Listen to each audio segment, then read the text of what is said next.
afternoon begin, make notes of questions you might have at the end. Hopefully we'll have time for Q&A. Would you join me in welcoming Jane Cahill West?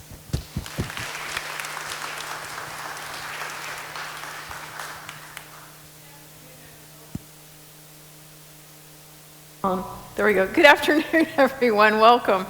I'd like to start by thanking Mark Lanier and Jim Hoffmeyer again for inviting me to speak here today. I feel very privileged.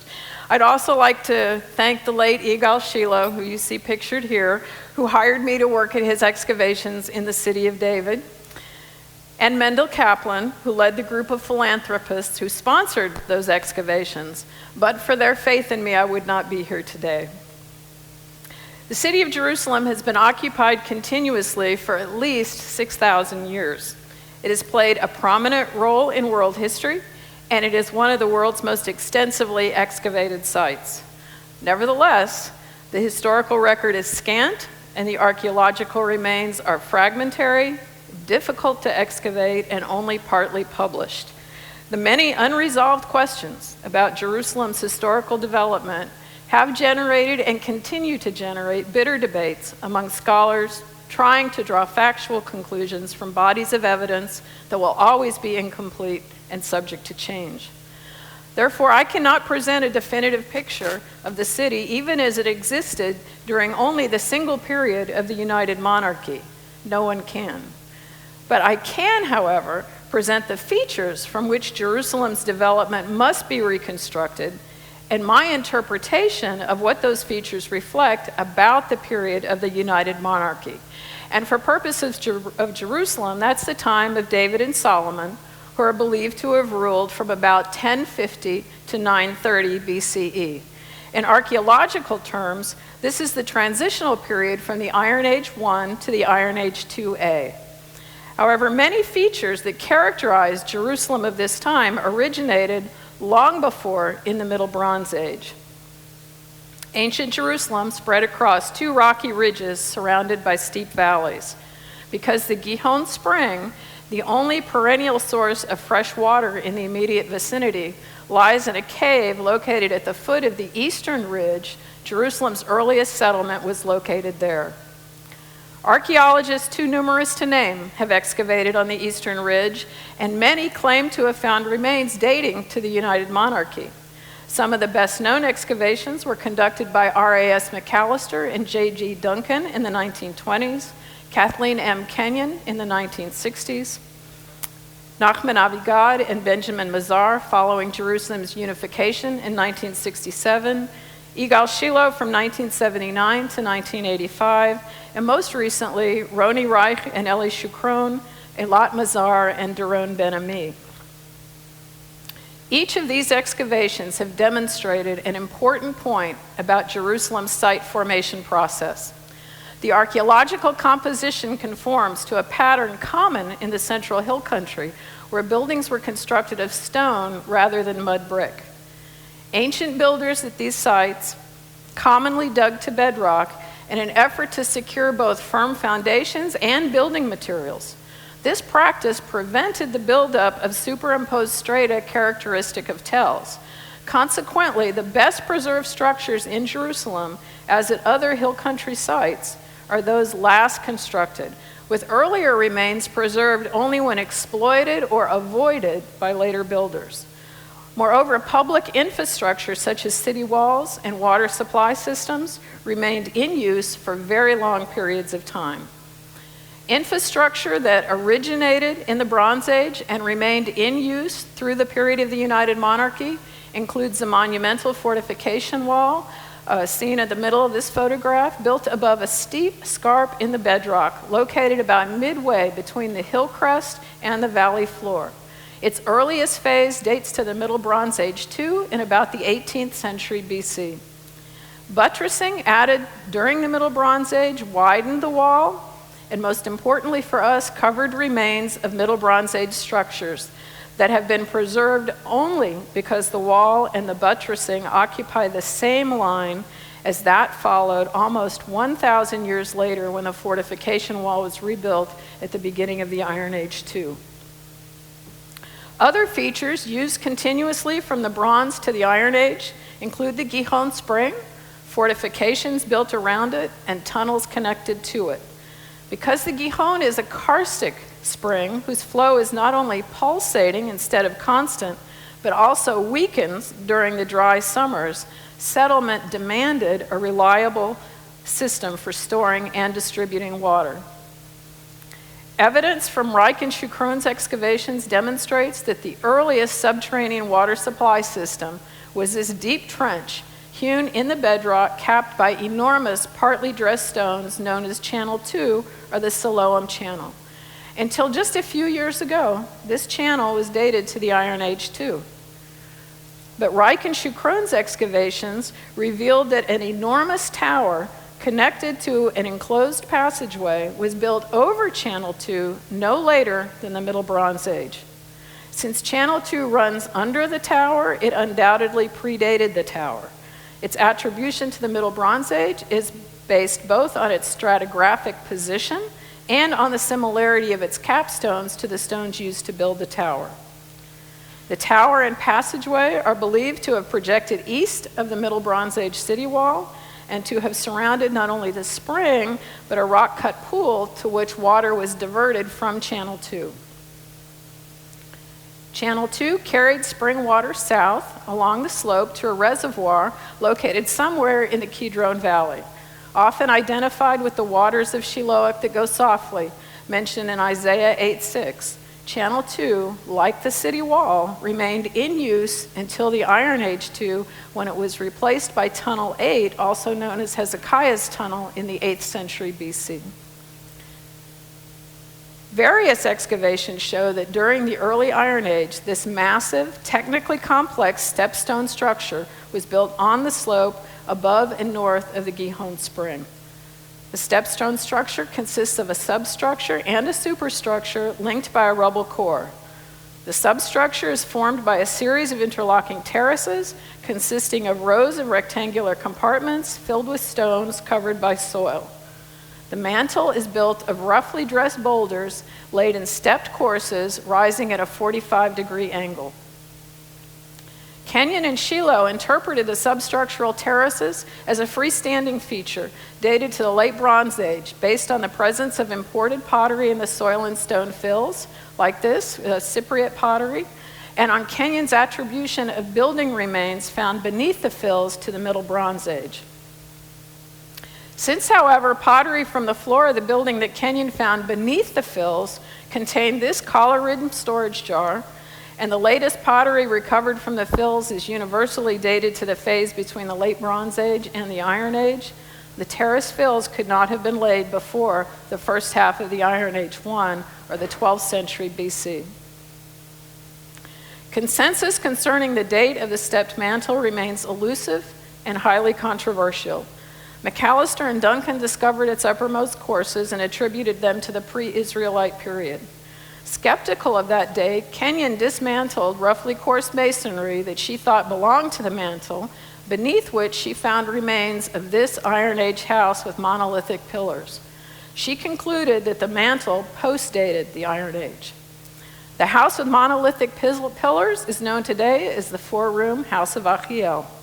Since no one doubted Kenyon's conclusion that the step mantle covered this house, this stepped masonry found beneath its floors was not readily identified as part of the step mantle.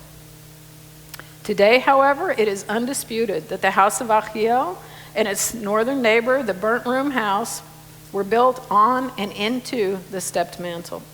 Because pottery recovered from soil fills found covering the step mantle and underlying the House of Achiel included red-slipped hand-burnished swords, conventionally dated to the 10th century, Yigal Shiloh dated the mantle accordingly to the 10th century.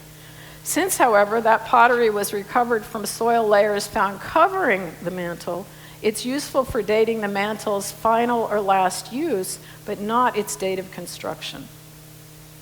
Stratigraphically secure evidence for dating the mantle's construction was found in probes cut into areas that were undisturbed by later building. For example, here beneath the House of Achiel, mantle stones were removed and a vertical section was cut. The vertical section shows that the step mantle sealed the rubble core and the soil and stone-filled terraces. Because pottery found in the rubble core is identical to pottery found in the substructural terraces, and because the latest pottery found there dates to the Iron Age 1, the step mantle, the rubble core, and the substructural terraces all belong to a single structure built during the Iron Age 1. Although its full extent is not known, all agree that the rampart originally included this step masonry found by Kathleen Kenyon at the center of this trench that she dug from the hill crust to the Middle Bronze Age city wall midway between the hill crust and the valley floor. And that her discovery of the rampart thus far downslope suggests that it reached the city wall, thus spanning a height of over 120 feet or 12 stories. The StepStone structure is best interpreted as a rampart skirting a palace temple complex built on the hill crest, best identified with the Jebusite citadel of Zion. Support for this interpretation comes from fragments of cultic stands recovered from the soil layers found covering the step mantle. One such stand was decorated with this figure of a naked man with a pointed beard and flowing hair. Based on comparisons to scenes such as this one on a stone relief from Tel Halaf in Syria, depicting the slaying of the giant Humbaba by the hero Gilgamesh, the late Pirchia Beck of Tel Aviv University identified the figure on this cultic stand as Humbaba and interpreted the stand as having depicted a Syrian version of the myth of Gilgamesh. Also recovered from fills found covering the mantle was this 1.5-inch long bronze fist, which once served as the right hand of a statuette estimated to have been approximately 14 inches tall. Based on comparisons to albeit smaller figurines, Shiloh reconstructed the fist as having belonged to a smiting god statuette like those found at sites such as Ras Shamra on the Mediterranean coast. Structural remains plausibly identified as a palace temple complex on the hill crest have been recovered by Eilat Mazar. Mazar's removal of large stones left by McAllister and Duncan revealed a building of massive proportions that she calls the large stone structure. The building was at least 6,000 square feet in size and appears to have included a large open courtyard with a chalk floor. The structure's massive eastern wall was built directly on bedrock. It's preserved to a height of almost 6 feet. At least 2 and possibly 3 undisturbed stratum of occupational remains have been found against the wall's inner west face. The pottery from these layers spans the latter part of the Iron Age 1. At its northern end, the building's east wall stood above a vertically hewn rock scarp that is 25 feet high, making the structure's eastern wall at least 30 feet tall. South of the vertical rock scarp, the east wall was bonded to the stepped mantle, proving that the two structures were contemporary. That part of the eastern wall bonded to the step mantle is seen here, and it's over 20 feet wide. In some areas, the floors of the large stone structure were laid directly on top of remains from the late Bronze Age, evidenced not only by local Canaanite pottery, but also by sherds of imported Cypriot pottery pictured here. Thus, the large stone structure is not only bonded to the stepstone structure, but like the stepstone structure, is built directly on top of remains from the late Bronze Age. This stratigraphy thus provides sound evidence for dating its construction to the Iron Age 1. Mazar, however, identifies the large stone structure as a palace built for King David and by King David, and dates its construction to the first half of the Iron Age 2, or the 10th century BCE. Her excavations outside the north wall produced evidence for additional phases of Iron Age occupation that reached the very end of that period of the Babylonian destruction in 586 BCE. Dozens of late Iron Age bulla, or the little clay seals seen in the corner here, found a short distance east of the large stone structure, suggests that the structure not only remained in use throughout the Iron Age 2, but also retained a public function throughout that period.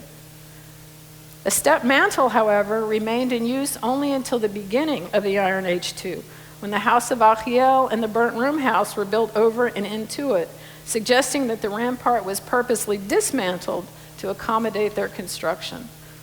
The earliest floor in the burnt room house, seen here, yielded a ceramic assemblage comparable to that from Arad 12 in Khirbet Qeiyafa, and pieces of an imported Cypro-Phoenician flask. Immediately above that floor is a floor dated to the 9th century by an assemblage of typologically similar pottery that included a sherd from a Cypro-Phoenician black on red juglet seen down in the right-hand corner. A similar stratigraphic sequence has been defined all along the City of David's eastern slope, in areas excavated both inside and outside the fortification wall. The best evidence of this sequence found inside the fortification wall come from Shiloh's Area E, and the best evidence from outside the wall comes from his Area D. Evidence of the Iron 2A in Area E includes a small area interpreted as a cultic corner, based on the presence of the lower half of this fenestrated offering stand and these two ceramic chalices.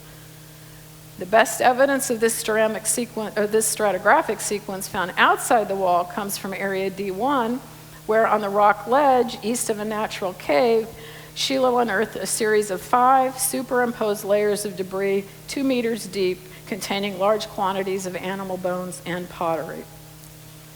While evidence for the extramural quarter demonstrates that settlement spread east beyond the Middle Bronze Age at least as early as the 10th century, when settlement expanded north and west is controversial. When Kenyon discovered this palmette capital and a structure identified as a segment of casemate wall a short distance north of the stepped rampart, she interpreted them as evidence that Solomon expanded the city's fortifications to encompass the Temple Mount. Kenyon's interpretation of these finds found few followers. However, in recent years, Eilat Mazar has managed to identify pockets of Iron Age II remains preserved at the deepest levels of her grandfather's excavations south of the Temple Mount at the top of this photograph. There, Mazar has identified a gatehouse comprised of a 4-chamber inner gateway. There's no doubt that the complex was destroyed by the Babylonians in 586 BC, but there is no consensus about when it was built. Nevertheless, the construction date is indicated by the discovery of this small black juglet sheltered between the stones of the gateway's foundation courses. It's a type of juglet commonly dated to the Iron Age II when found at northern sites with ties to Phoenicia. The fact that fragments of similar juglets are now known from Khirbet Qeiyafa strengthens Mazar's construction date for this gate complex. Although controlled excavations have not yet been conducted on the Temple Mount, sifting of soil and debris removed during development activities has yielded a handful of potsherds attributed to this period. Evidence deduced from excavations in Jerusalem suggests this reconstruction of how the city looked at the end of the United Monarchy. Although neither the temple nor any royal buildings have been identified, they were presumably located on the summit or the Temple Mount and accessed through the monumental gateway discovered by Benjamin and investigated by Eilat Mazar. South of there, the city of David would have retained many features from earlier periods to which new features were added. Features retained were infrastructural in nature. They include the Gihon Spring, the pool from which its waters were drawn, and its fortifications. Also retained from an earlier period, but altered to serve a new purpose, was the StepStone Structure. Designed to support a palace temple complex built during the Iron Age I, best identified as the Jebusite citadel of Zion, the step mantle was partially dismantled to facilitate the construction of new houses in the 10th century. The size of the houses, known as the House of Achiel and the Burnt Room House, the quality of their construction, and the presence of imported pottery on their floors suggest that these houses were built and occupied by Jerusalem's wealthier residents. Moreover, when compared to the houses built in the extramural quarter farther downslope, the houses built on the mantle suggest a stratified society not previously evidenced in Jerusalem's archaeological record. The development of 2 residential quarters, one on the skirts of the palace temple complex and the other outside the city's fortification wall, suggests a secure period during which the city's population was rapidly outgrowing its boundaries. These features and the close correlation of the ceramic assemblages from the floors associated with this expansion to the assemblages from Arad 12 and Khirbet Qeiyafa strongly suggest that they represent the period of the United Monarchy. Thank you very much.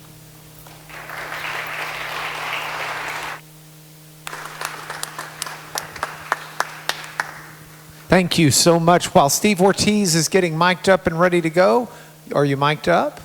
So we'll get your PowerPoint ready to go. Thank you, Jane.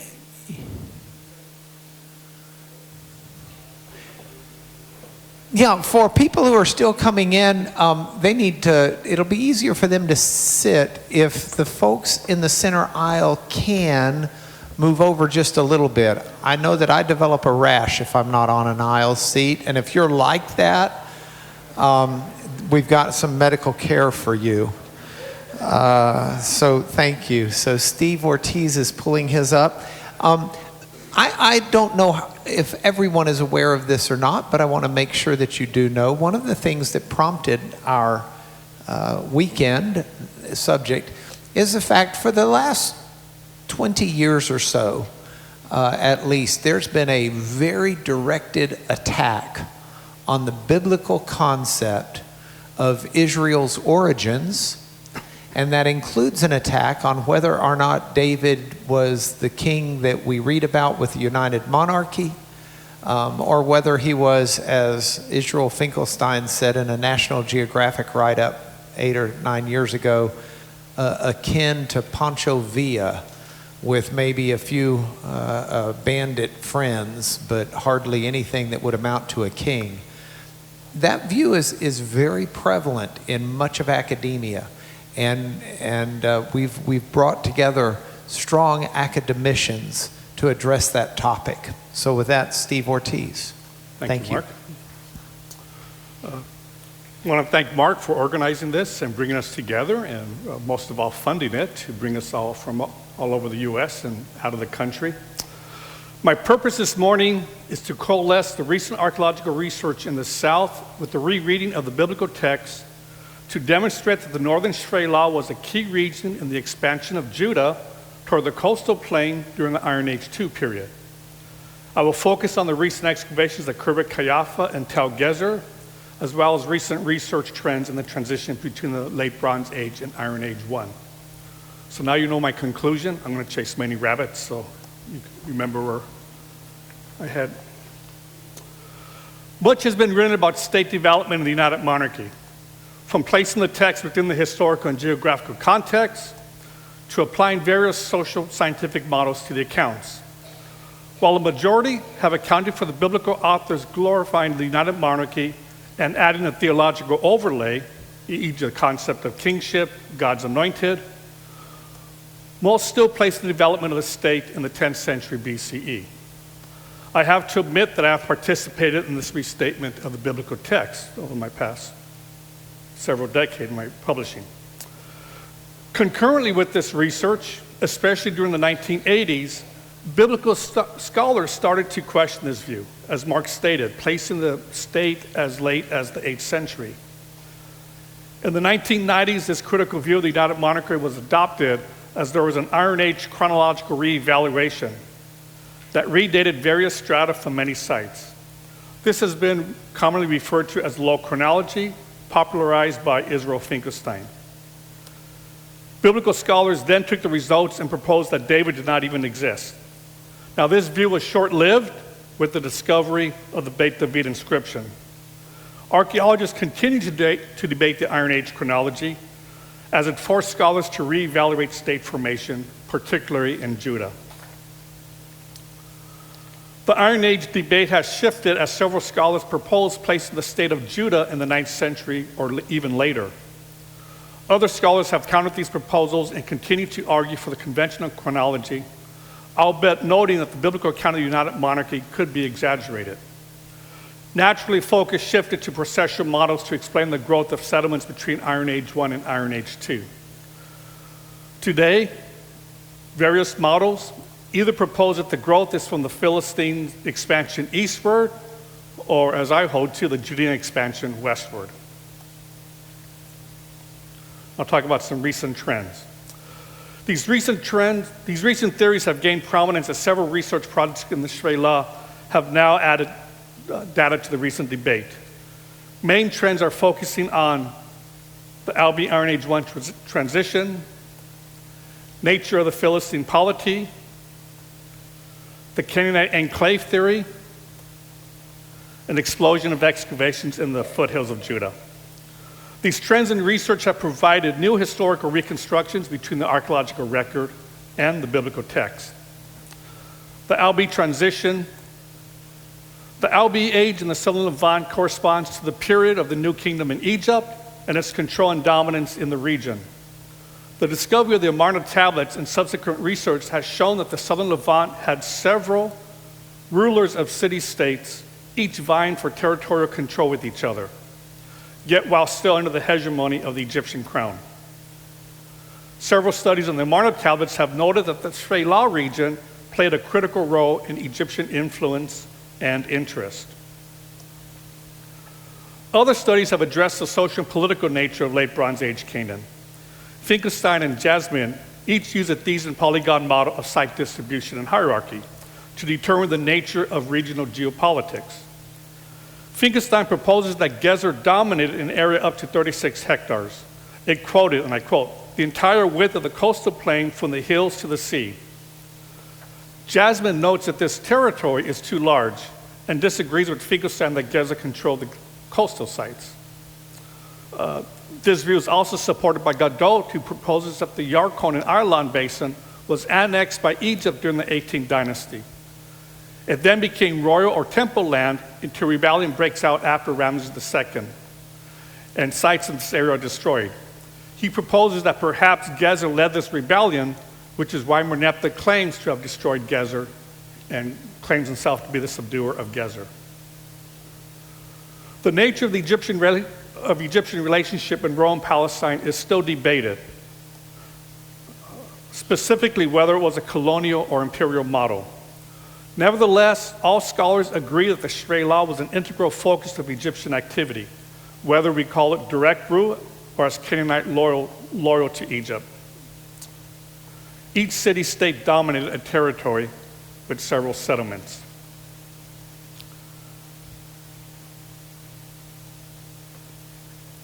The Iron Age 1 period corresponds to the period of Israelite settlement and conquest.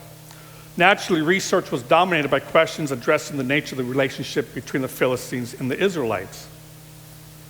The biblical text, especially Israelite southern conquest and the Elah battle between David and Goliath, retained memories of this region serving as a buffer zone between the development of the two secondary states or regional polities.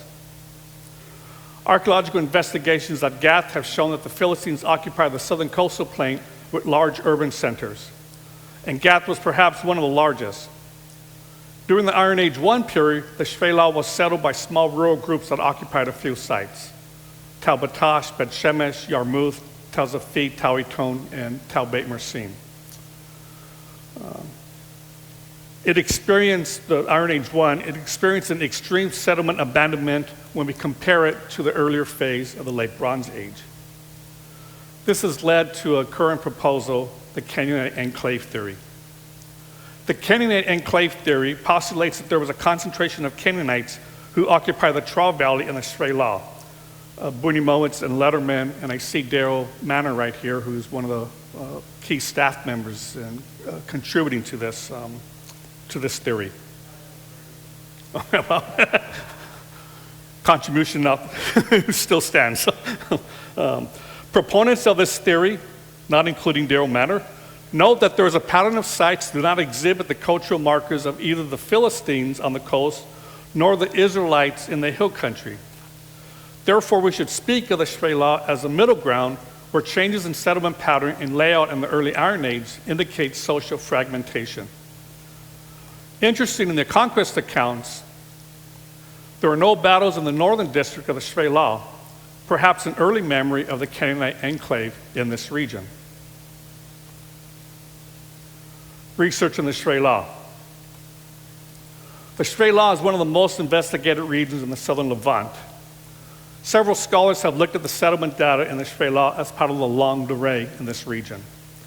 Two, Avi Faust and Edo, have proposed that the Shvela was densely settled in the late Bronze Age. It experienced a hiatus during the Iron Age I, and then was resettled starting in the 10th century and grew to its height in the 8th century. Others have proposed that the resettlement did not start until the 9th century, after the wane in Philistine dominance. Nevertheless, all scholars note that the late Bronze Age settlement is influenced by Egyptian activity and policy over several centers, and that the collapse of the Egyptian New Kingdom and the Philistine expansion on the coast led to a settlement abandonment during the Iron Age I period. The next phase of settlement contains a growth of new sites and the expansion of current sites. The question that is debated is what happened during this particular phase of settlement. There are three major theories.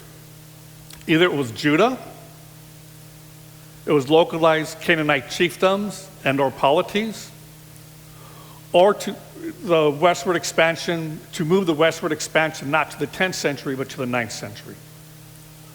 Now turn to recent excavations. Fortification of the monarchy. Perhaps one of the most exciting excavations has been Khirbet Qeiyafa.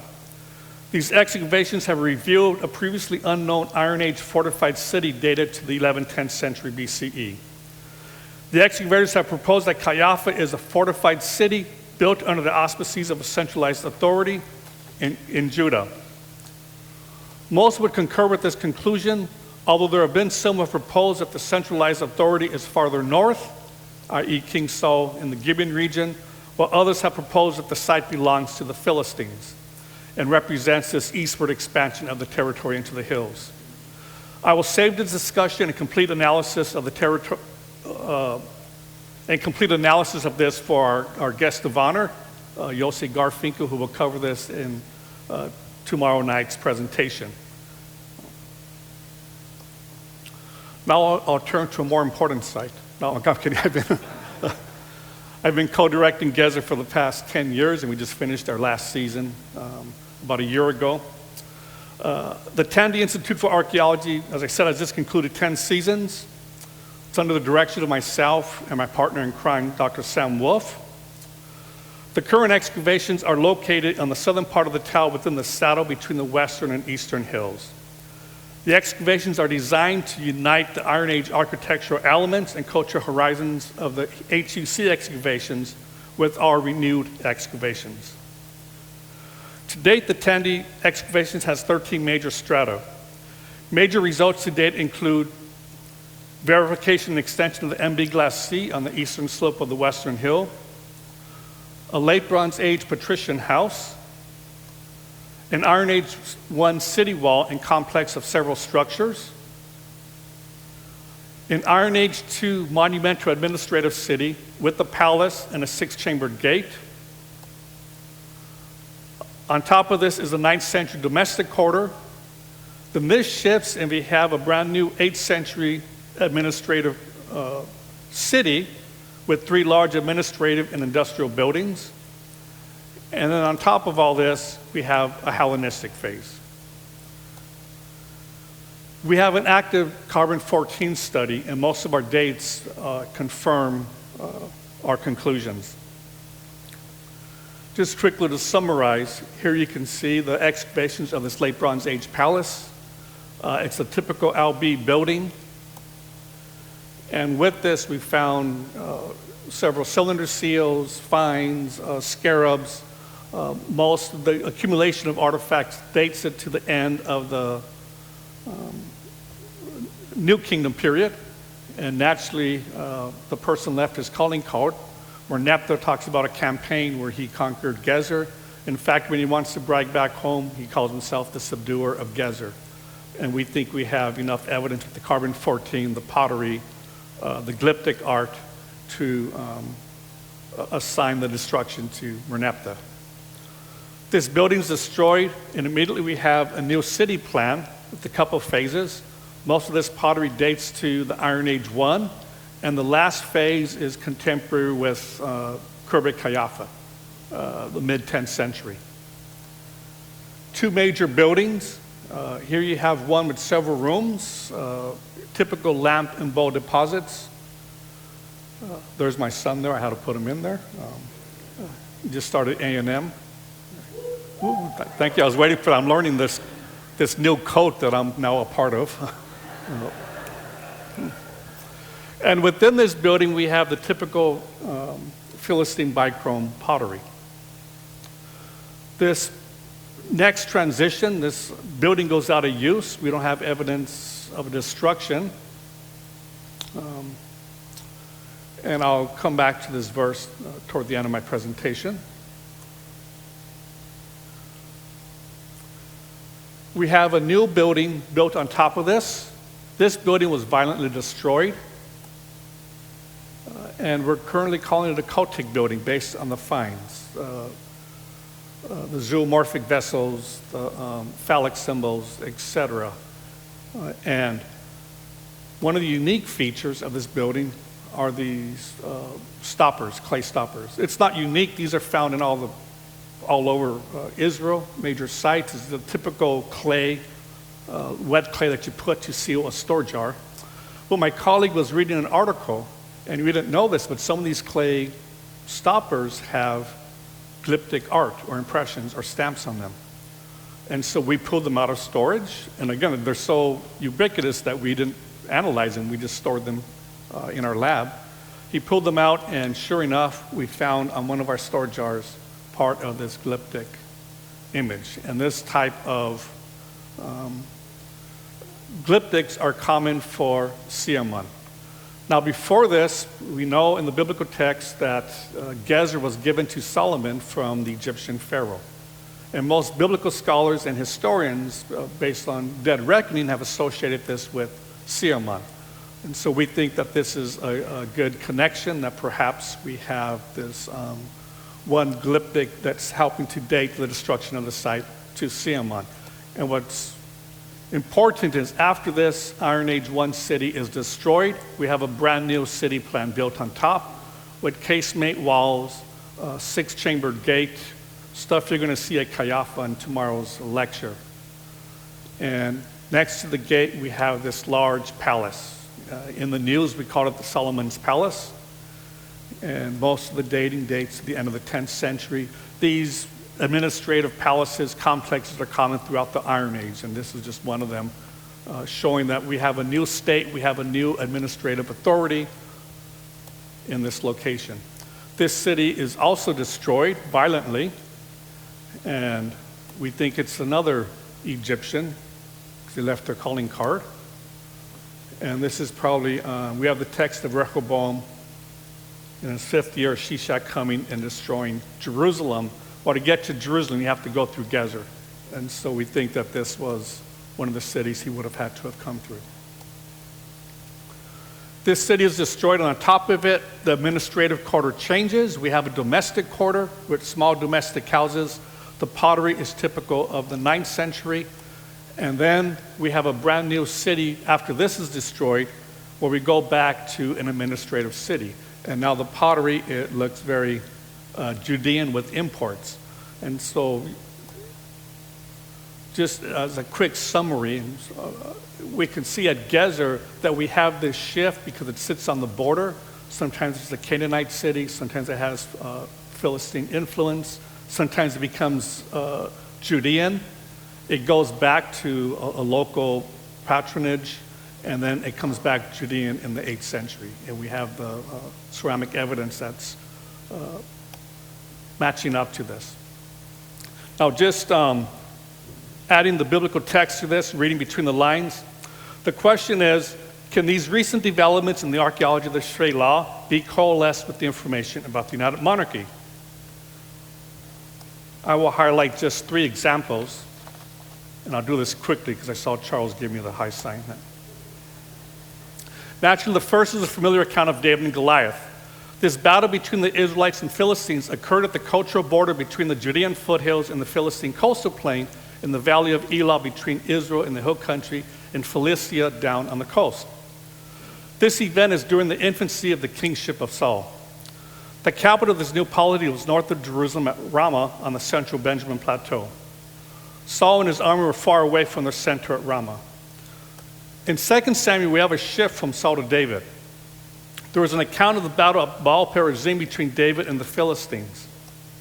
The Philistines, upon hearing of the unification of the two polities, the house of Saul and the house of David, and the establishment of the capital of Jerusalem, marched up to the hill country and camped in the valley of Rephaim. The text mentions that David went down to the stronghold and fought the Philistines at Baal-perazim. David chases the Philistines from Geba to Gezer. Perhaps it is after this battle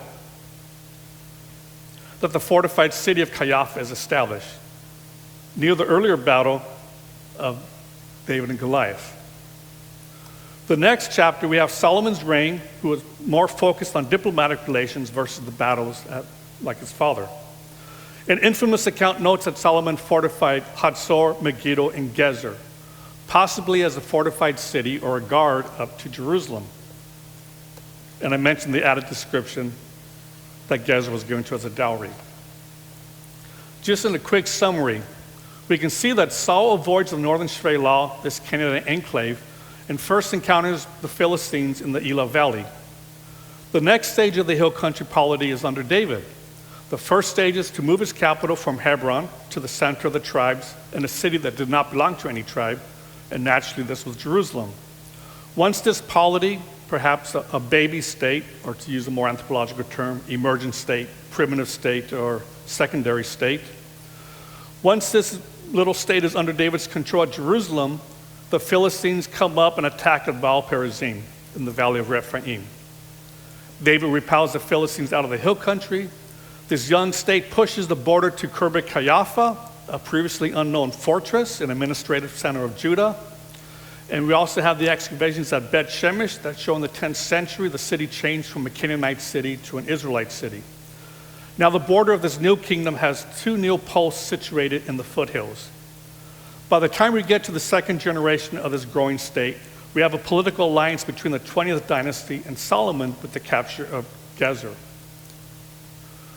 Recent research, especially the site of Kirbat Kaiaphah, has revolutionized our thinking of the development of the state. It is ironic how one unknown site can change the chessboard of history. Ironically, cultural memory embedded in the biblical accounts of the United Monarchy preserved what we are seeing on the ground. Thank you.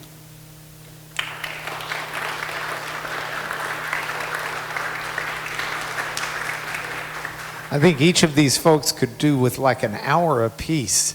That's a lot of material packed in there. Thank you so much, Steve. And these folks will be around for you to do some questioning of them as well. Next, we've got getting mic'd up and getting up there, Chris McKinny, Going for Gold, Bringing Home Bronze. Jerusalem's role in the Arab copper industry and the biblical account of Solomon.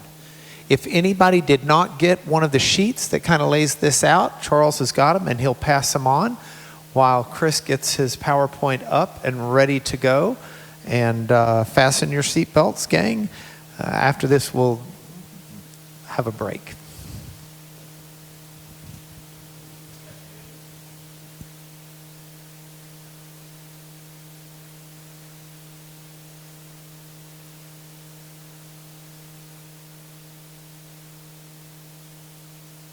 Test. Okay. Good afternoon. I'd like to thank you all for being here and thank Mark and Jim and especially Steve for throwing my name out there. It's an honor to be among these scholars and present some of my research. The year is 714 BC. Sargon II, king of Assyria, has just led a daring attack against the kingdom of Musasir in Urartu, that is biblical Ararat. And his officers are busy cataloging the immense plunder from the looting of the great temple and its royal storehouses. While this is going on, an court artist, is recording the events for permanent display at Sargon's great palace in Dur-Sharrukin.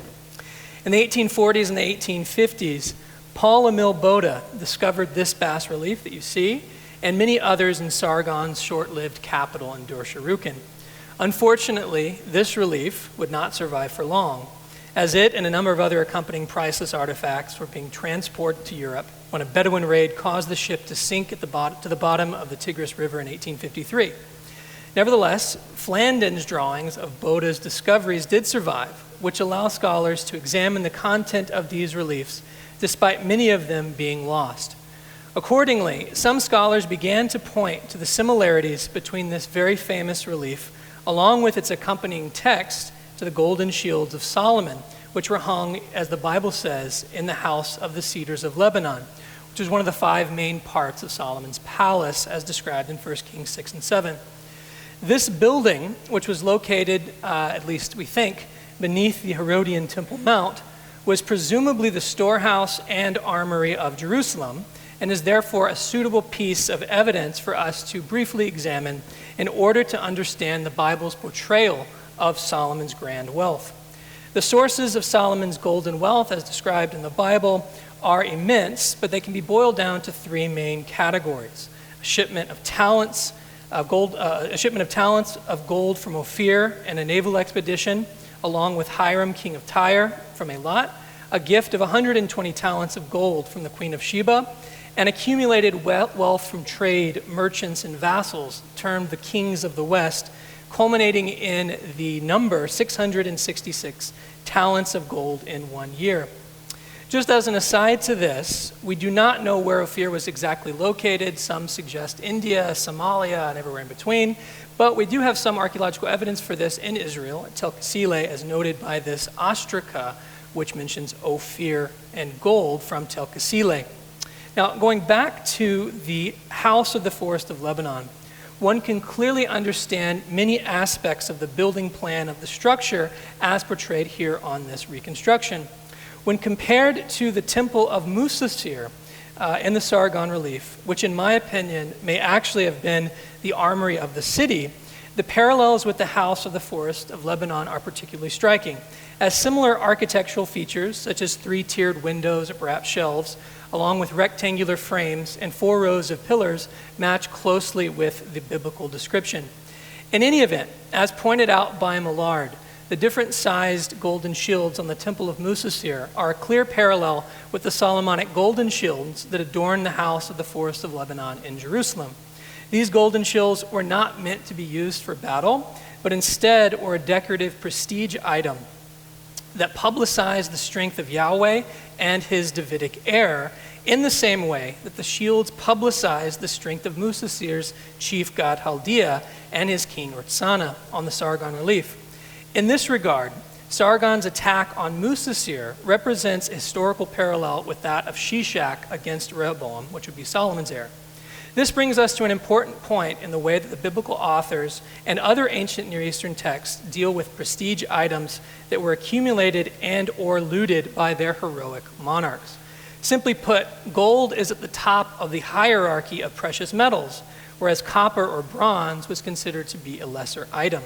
This reality can be seen in the portrayal of Solomon's golden age versus Rehoboam's bronze age, as can be seen on these texts, though the symbol of the different metals, or through the symbols of the different metals that were used to construct the shields.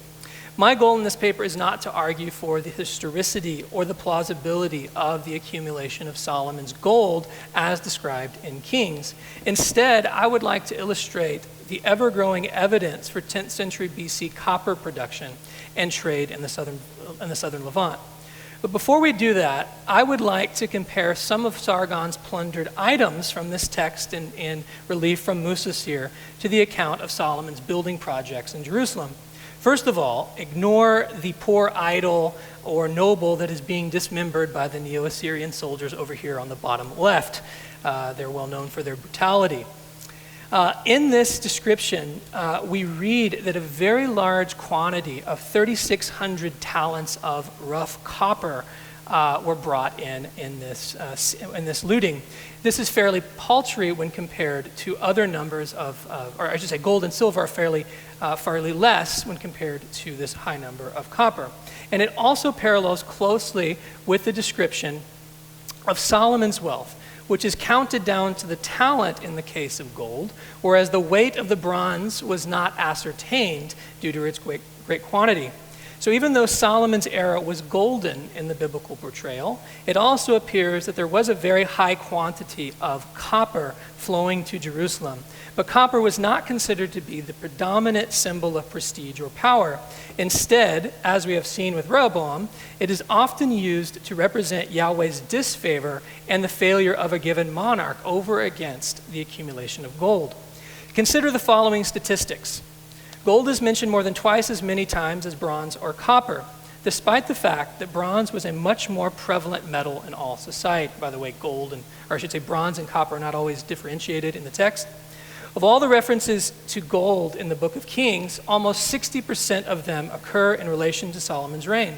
Almost all of the other references to gold in Kings relate to Yahweh's temple and the Davidic palace in Jerusalem, concerning either plunder lost in the form of tribute or bribe, or the dedication of new treasures to the temple or palace.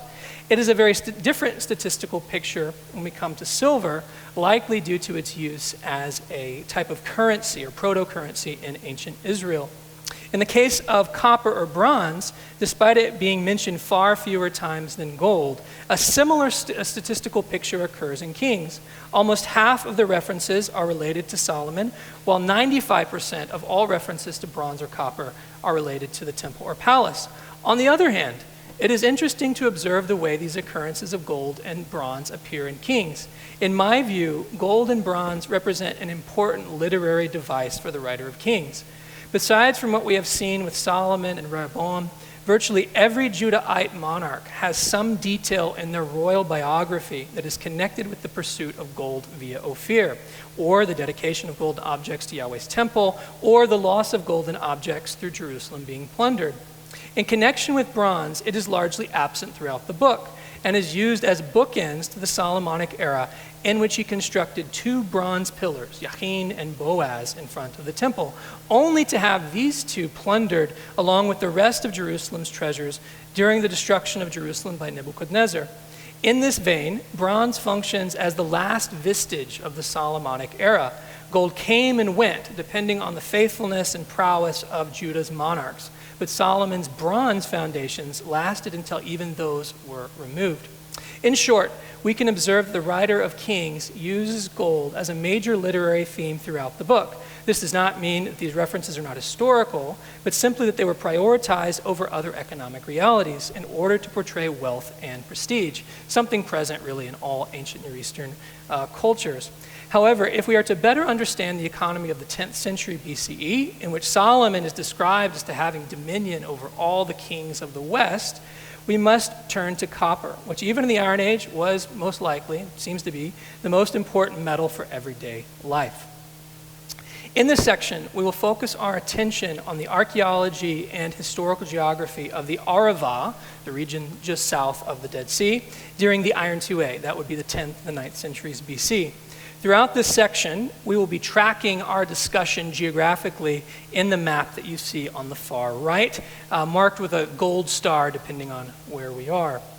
We begin with 2 regions in the kingdom of Judah proper, the Shvela and the Beersheba Basin. Recently, an enormous amount of new excavations have occurred and are ongoing in the Shvela, as Steve pointed out some of them. The emerging archaeological picture from the Shvela and the Iron IIA is pretty clear. Many new sites were built and fortified. Most of the old Bronze Age or iron settlements were settled again, with many of them being fortified as well. In the Negev, although most of the excavations took place in the 60s and 70s, it is also clear that the Iron IIA was a period of major expansion and growth in sites throughout this region. Thus, the Iron IIA represents the beginning of a growth trend in the Shvela and Beersheba Basin, which I believe derives from the Southern Hill Country and the United Kingdom, or the Kingdom of Judah a little bit later on, that ultimately is going to culminate in the 8th century and, of course, the Assyrian attacks at the end of that period. In my dissertation, I dealt with this issue of the city lists in Joshua 15 and Joshua 18, and I believe it dates to around this time period, the reflection of this dates to around this time period, in which we can see the number of sites being relatively one-to-one in terms of what we have in Iron IIA sites in the Negev and the Shvela and in the Central Hill Country. This takes us to another region, the Negev highlands. The Negev Highland Iron Age sites represent about 60 fortresses that were excavated by Meshel and Cohen in the 1970s.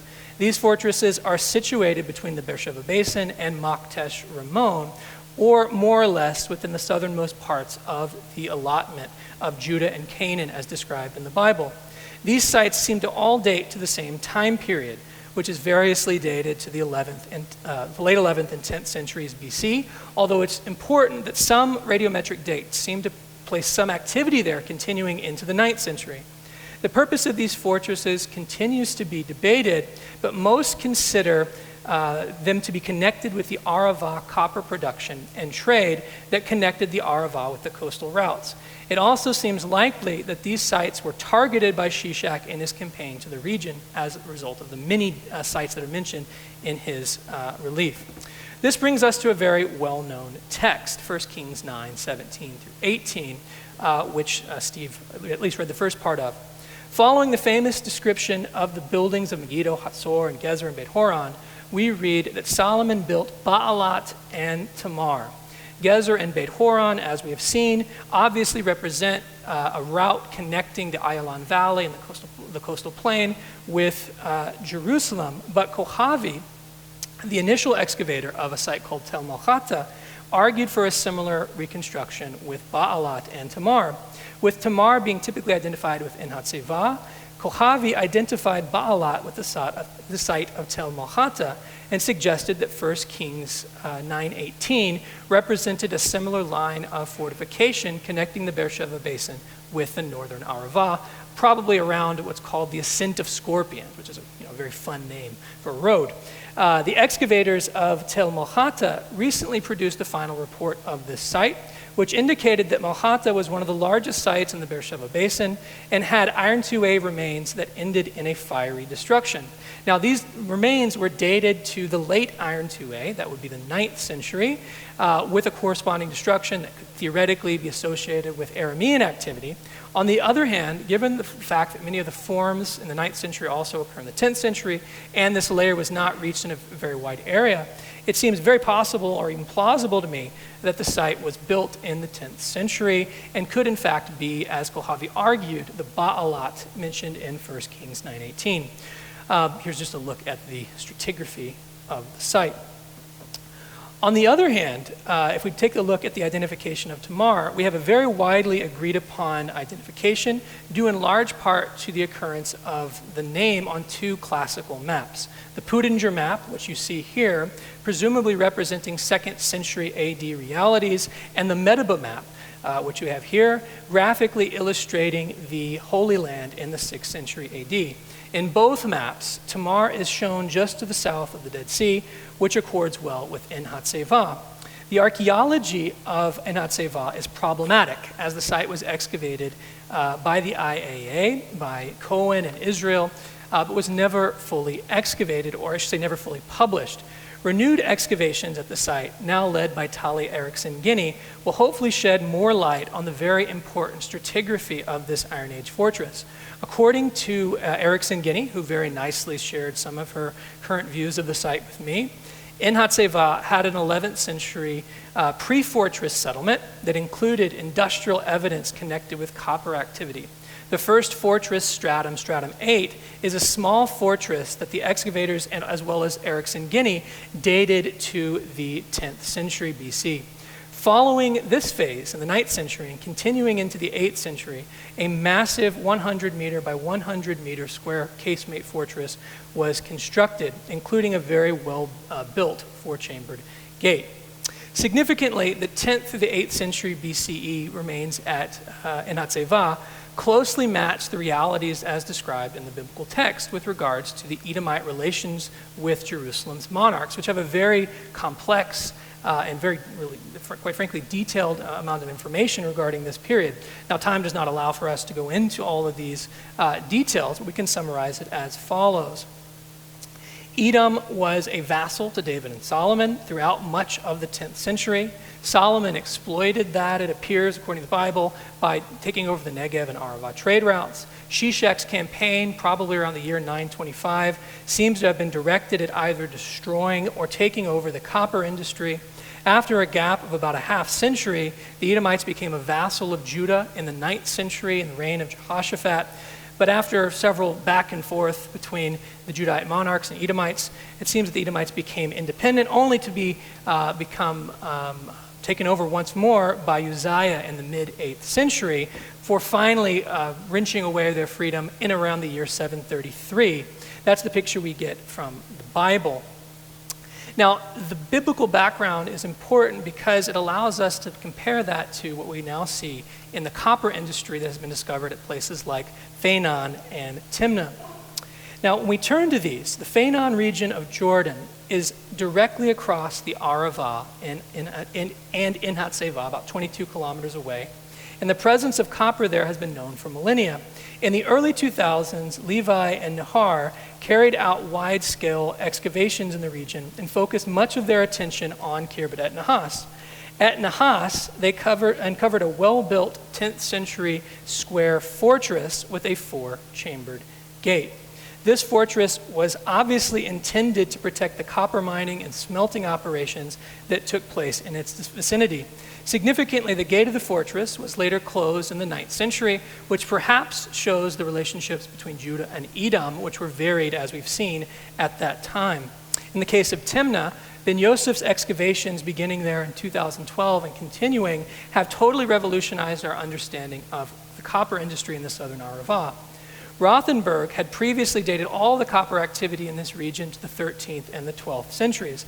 As Ben Yosef's excavations have made clear, this can no longer be sustained, as his excavations at Slaves Hill in particular have shown that there is a peak of activity in the late 11th, but especially the 10th, and into the 9th century.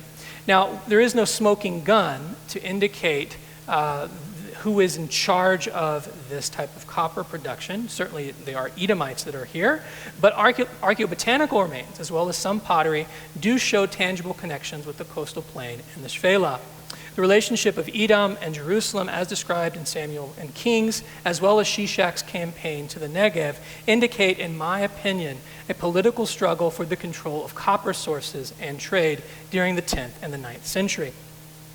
In light of these recent discoveries related to the copper industry during the era of very prominent kings who were ruling over Jerusalem, it seems worthwhile to examine some of the past discussion associated with the site of Ezion-geber. Ezion-geber is mentioned in connection with the wilderness wanderings in the book of Numbers, as well as in Deuteronomy, and in the gold activities of Jerusalem's monarch. It is never explicitly connected with a seaport, but it is explicitly connected with shipbuilding. In light of these passages, 3 suggestions have been offered based on the assumption that Ezion-geber must be located on the shoreline of the Gulf of Aqaba.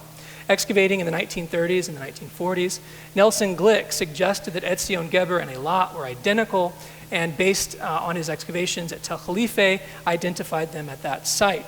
Rothenberg in the 1960s suggested Gezerat Faran, or Pharaoh's Island, which you see depicted there, based upon uncovering some Negabite sherds and some Midianite sherds, or Kariaware, as perhaps as well an Iron Age harbor. Edward Robinson, much earlier, in 1838, visited the northern shore of the Gulf of Aqaba and suggested that Ezion was preserved in Ain el Gajan, which is located 38 kilometers to the north of the Red Sea. In his understanding, the Arabic toponym preserved the name, but he believed that the Red Sea had retreated from that point. This is not the case. It certainly didn't retreat 38 kilometers. On the other hand, I don't think it's exactly clear that Ezion-geber must be considered to be a port site. As I mentioned, Ezion-geber is typically related to Eilat, but there is no ancient text that demands that the site be connected with a port. Instead, the references indicate that it is a site associated with shipbuilding. In both the Solomon and Jehoshaphat passages, we find references to the construction of Phoenician vessels. As Robinson pointed out, Gezeret Faran is a very small island and not exactly the best place for constructing ships. For construction of ship, or perhaps putting ships back together, it necessitated a great deal of organic materials, such as rope, wood, as well as other organic materials. In my opinion, then, Gezeret Faran, which may have well been an Iron Age harbor, is not a very suitable site for Ezion-geber. Instead, one should look back to Robinson's original suggestion at Ein Gajan, modern Ein Yodfata, located along modern Highway 90. From a toponymic perspective, the connection between this site and Ezion is quite suitable. But more than that, I noticed on Mosul's map the name Bir Jabir, just to the southeast. Jabir clearly could preserve the name Geber, as the consonants are identical. Even more significantly, these springs, along with the most copious spring in the area, Ein Taba, represent a very large mud flat that spans the entire width of the Arava in the area. His visit to the site now 110 years ago was very insightful, as he visited it both in September, that would be the hot part, as well as in the wet part in April, and it produced much of the same conditions. He even comments on the taste of the water being sulfury, and the fact that it was cool even on a hot day where it was 110 degrees. We also don't know much about the Jordanian side of this area, whereas the Israeli side is well known, the Jordanian side is not. So it could be that there's a number of archaeological sites that we just simply do not know about. Now, the Taba Oasis was obviously the main source of fuel for the copper smelting at Timna. However, it could also have been the location of Solomon and Jehoshaphat's shipbuilding activities. If so, one can see the continuation of this geographical line, as we have talked about earlier. It's also worth noting that there's the possibility that the site is mentioned in Shishak's campaign as a site, as a name is mentioned that's quite similar to it. To conclude, there is no direct or indirect evidence of the accumulation of gold by Solomon, although there are ancient Near Eastern parallels to this practice. However, the accumulation and accounting of gold in Yahweh's temple by the Davidic dynasty was a major theological theme in the book of Kings that can be traced throughout the book. This theme can be described as Davidic heirs attempting to attain, but never quite reaching, the golden age of Solomon. The sources of gold in Solomon's reign are varied, but the shipbuilding site of Ezion-geber, perhaps, and possibly the port of Eilat on the Red Sea, can be connected with specific geographic realities, perhaps connected to copper activity, even if we cannot find the traces of gold at this time. An additional consideration is understanding the development of ancient sites from the 10th to the 8th century. In general, the 10th century BC sites are less impressive than what we find in the 9th and the 8th century. Nevertheless, we do see the start of something new in the 8th century, which I believe can probably be connected with the United Monarchy. Now finally, the accumulation of copper, without counting, the Bible says, by Solomon is also present in Kings, but is relegated to a third-class item, despite its dominant role in the economy of the 10th and 9th century BC. The sources of copper and Jerusalem's presumable control over them can be linked to archaeological sites that can be plausibly connected with the biblical toponyms and geopolitical realities associated with Solomon's reign. These include the following: the Negev Highland fortresses, possibly Tel Malhata, maybe Baalat, Enat Seva, Kirbet and Nahas, Timna, and possibly the oasis at Ein Taba, as I've suggested, which, even regardless of that, was the main source for copper smelting in terms of fuel at Timna. In sum, it is possible to see a geographical and archaeological background to the treasure texts of Solomon and later monarchs in the current archaeological picture of the Iron Age of southern Israel.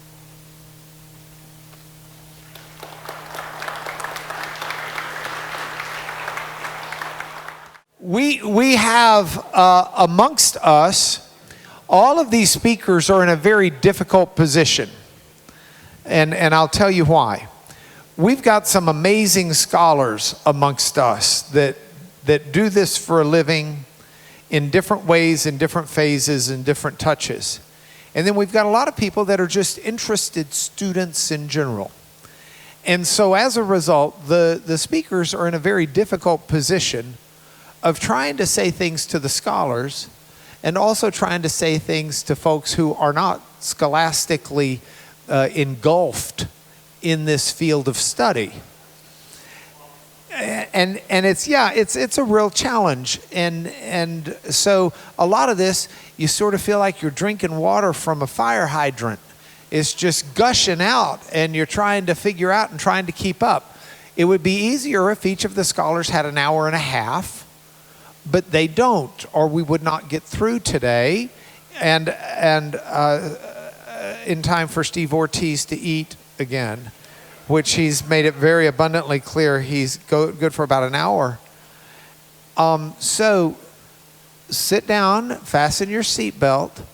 Our next speaker is Tim Harrison. Tim's been a friend of mine for a long, long time, a friend of our library. He's just an outstanding person as well as a marvelous scholar and archaeologist who digs north of Israel, but has some really fascinating things to say.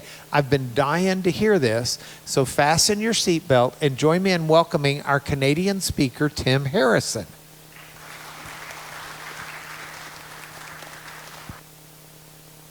Very much, Mark. It's very good to be here, and I was trying to think back to the first time I came. It's been a few years now, and it's really good to be back. And I'm going to take a comment of a few minutes ago to suggest that I'm going to use more than 20 minutes, but I'll try not to, because of the fact that there is so much to talk about. I'm something of an interloper to this seminar because I've been asked to talk about the northern perspective, and it's a very rich body of material, both archaeologically and textually, and to try and squeeze it into 20 minutes is actually impossible. And so, but I'm going to try and do my best, and in fact, if I'm able to get through the main part of what I want to focus on, I also go on to try and see if I can squeeze in a little bit on the later part of the Iron Age. But I'm going to focus mainly on the early part of the Iron Age sequence for the north, and I want to try and really emphasize a couple of key themes. One is that while the local cultures in this northern context are very unique in their own ways and have very different cultural expressions to what you would experience or what you've been seeing in some of the other talks in the south, they nevertheless share many dynamics, larger structural dynamics, social, economic, political. And so comparing between north and south, I think, is actually a very hopefully profitable and productive kind of thing to do.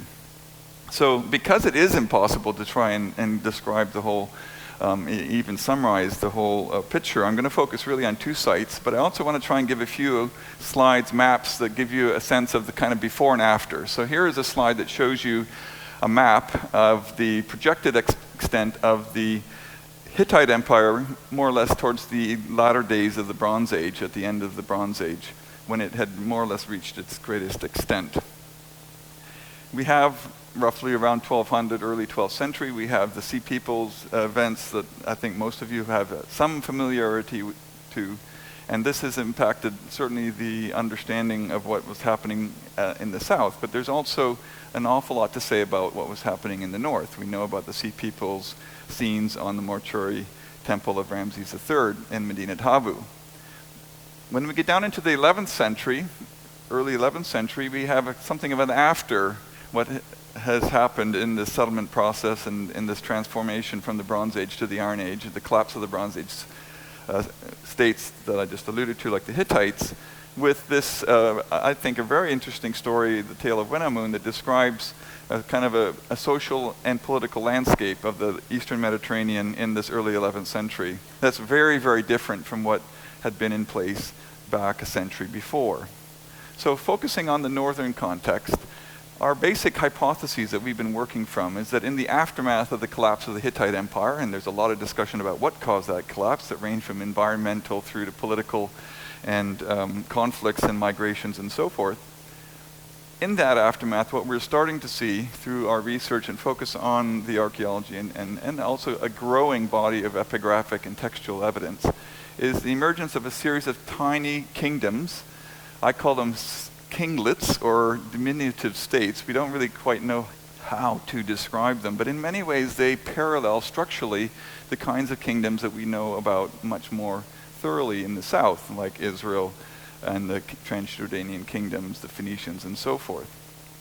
So what I'm going to do here is focus very, very quickly on two of these kingdoms. Here's a map that shows you, by the time we get down into the 10th and 9th century, the period that we're more or less trying to focus on in this seminar this afternoon, and we have a very well-developed political and social landscape.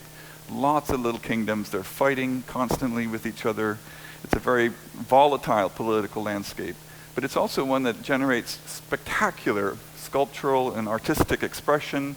It's out of this sort of social and political ferment that we have many new ideas, new technologies, dealing with writing systems, with ways of doing trade and business through commerce and long-distance trade. I don't have time to discuss any of that here this afternoon, but I just want to give you a taste of some of the kinds of quite spectacular things that these kingdoms produce. And here's the second key broader structural thing to take away from this, is that while they're small and have very weak political structures and culture, in the center of each of these kingdoms, there is always a large, regal, royal city that is almost overstating in its effort to try and project its power through the expression of sculptures, monumentality, buildings, and so forth.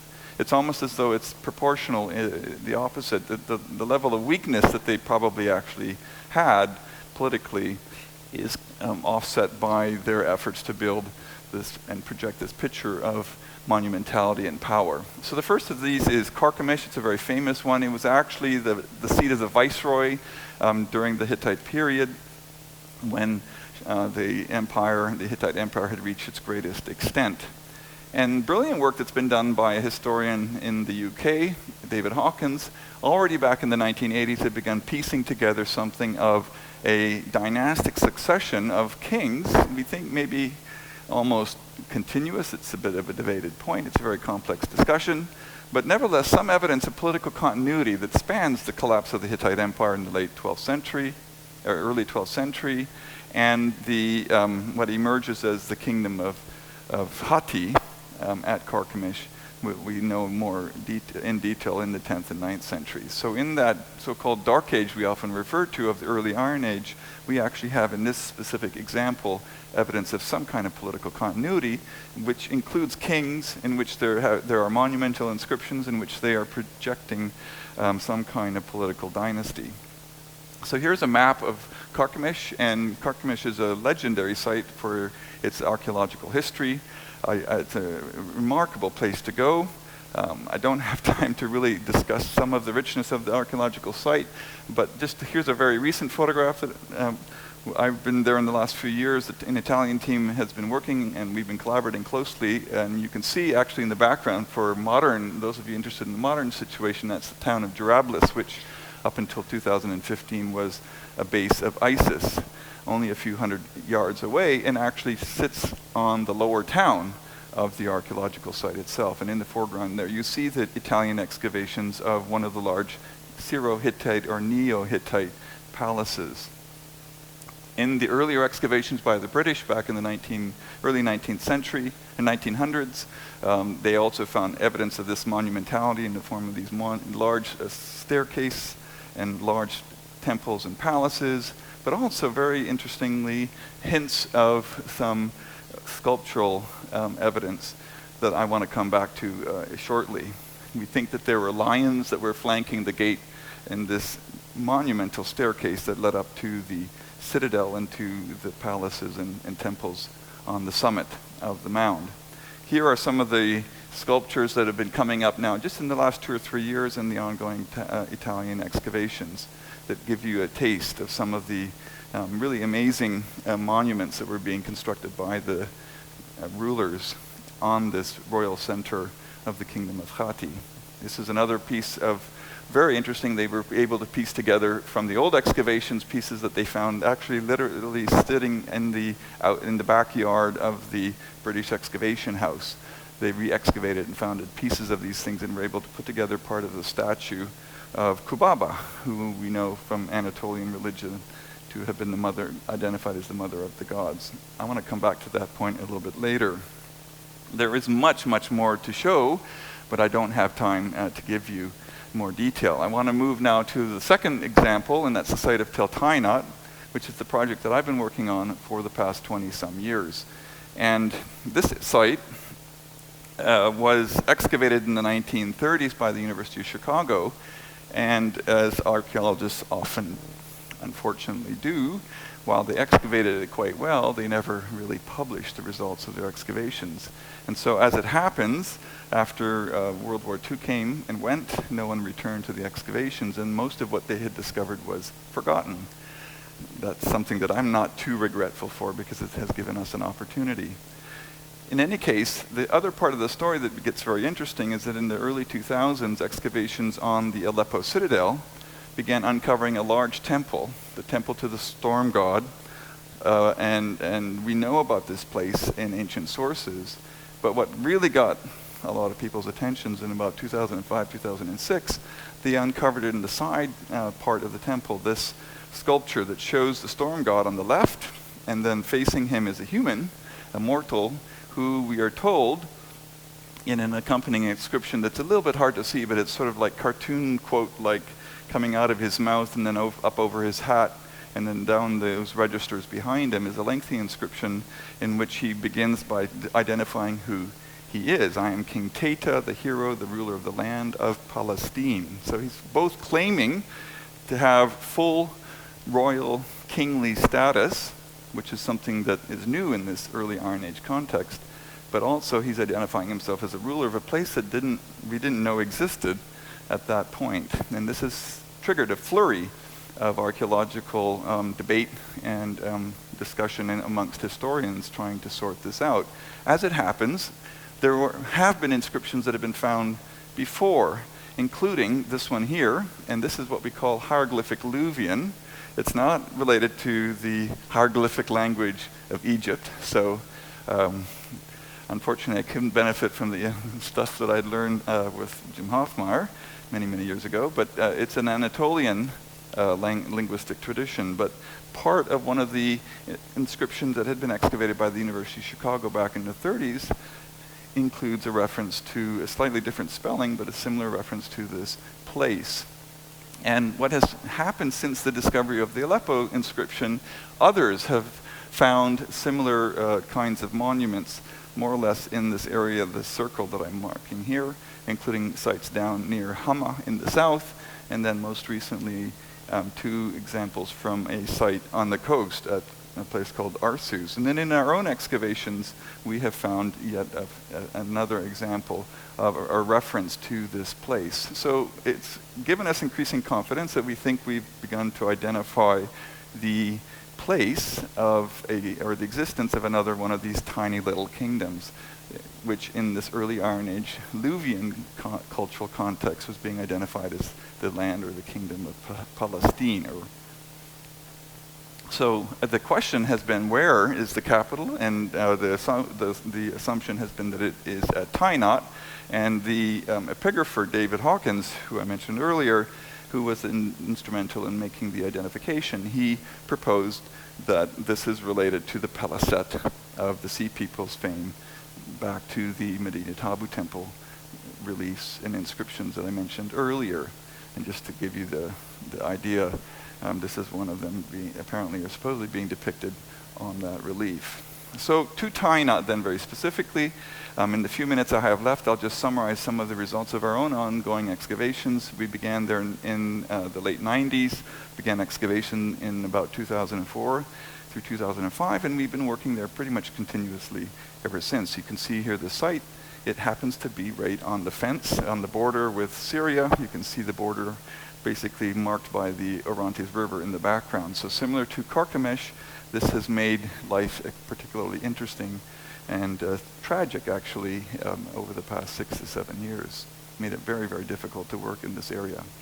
It's also made it, I think, even more important that we are working there, but that's another story that we can talk about another day.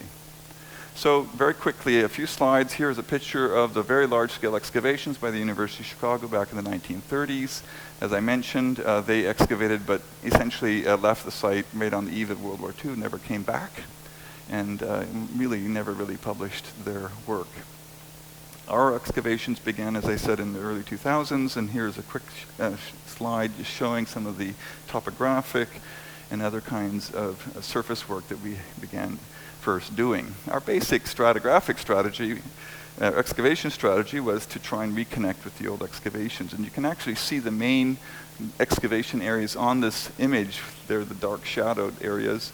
And so we started targeting areas next to them to try and re-engage with the earlier material to resolve lots of outstanding questions that remained from that earlier work. What that has led to was quite unexpected. We thought we would be working in later Iron Age levels initially, but we went very quickly into early Iron Age material, contemporary to the context that we're interested here. And that produced a wealth of material. I won't have time to describe it, but here is evidence of textile production, a whole spectrum of very interesting objects that fit comfortably into this early Iron Age context. But perhaps most dramatically, and what got most international interest and attention from the scholarly community, was the wealth of so-called Mycenaean 3C or late Helladic 3C pottery, of which you see a quick slide of some of them here, as well as these slides or sherds here that give you some of the more diagnostic kinds of decorative treatments that distinctive pottery tradition is known for. We also found in another area part of a very interesting workshop, an iron metal workshop, but in this case they're in both working copper, bronze, but also iron. They're experimenting. It's clearly an experimenting sort of transitional phase in that sort of new technology. It's not new technology as such, but they're clearly beginning to work more extensively in iron, and that has been very interesting. It was also a very, very wealthy community. We have found a wealth of jewelry and other fine art, illustrated here with a few pieces. And in some, this early Iron Age settlement was actually a very wealthy, it was large by our estimates, at least 20 hectares by the end of the 12th century or early 11th century, so a large city. And we found evidence of multilingual. We have epigraphic material from different linguistic traditions. It's clearly a very diverse and affluent community in this early Iron Age context. Sealing those remains is a series of large monumental buildings, of which you see the foundations of one of these buildings, known by the Chicago team as Building 14. Its length north to south is over 100 meters, about 50 meters east-west at least. Now there's a lot of questions about this building. We're still not quite sure what to make of it, but essentially we can stratigraphically position it very comfortably into this 10th century time frame that we're interested in here. And it has been already by a number of scholars immediately identified as the prospective house or palace of Teta. I'm not ready to go that far yet, but it certainly could have been. It's contemporary with the 11th, early 10th century context. So something is dramatically happening here from a large town, a wealthy town, a town that shows lots of evidences of connections between east and west, north and south, but one that's now being transformed into what essentially I would describe as a citadel, with a series of large buildings. Most of the residential area that we had seen in the preceding period is now gone. And likely that population is being displaced into the so-called lower town surrounding the site, an area that we haven't yet been able to investigate excavation-wise, but which has produced through surface collections a wealth of interesting material, both domestic, residential types of archaeological evidence, as well as industrial, lots of evidence of production, of pottery, of metalworking, of ivory working, and so forth, something that we really, really are keenly interested in exploring in the years to come. The other thing we've been trying to do is to see if we can rehabilitate some of the objects, including the epigraphic material, those hieroglyphic Luwian inscriptions, and that's what this slide is doing. We're trying to plot these pieces from the Chicago excavations to see where they were concentrated based on the fragments associated with what we think to be coherent monuments. And we found that they really clustered, in particular in this area, and we began then focusing in this area that's marked in the red circle here. The buildings that you see here are part of a series of palaces and temples from the mostly 9th century city, when Tainat had been well known to have become the royal city of the kingdom of Patina, or Unki, which we think is a later development of the earlier Palestine. So we began excavations in about 2011, 2012 in that area, and this is where a lot of other surprises came to the front, and they began with this spectacular discovery of ours in 2011 of a lion. If you want to get a sense of the scale, unfortunately it's cut off, it's below the carpet there.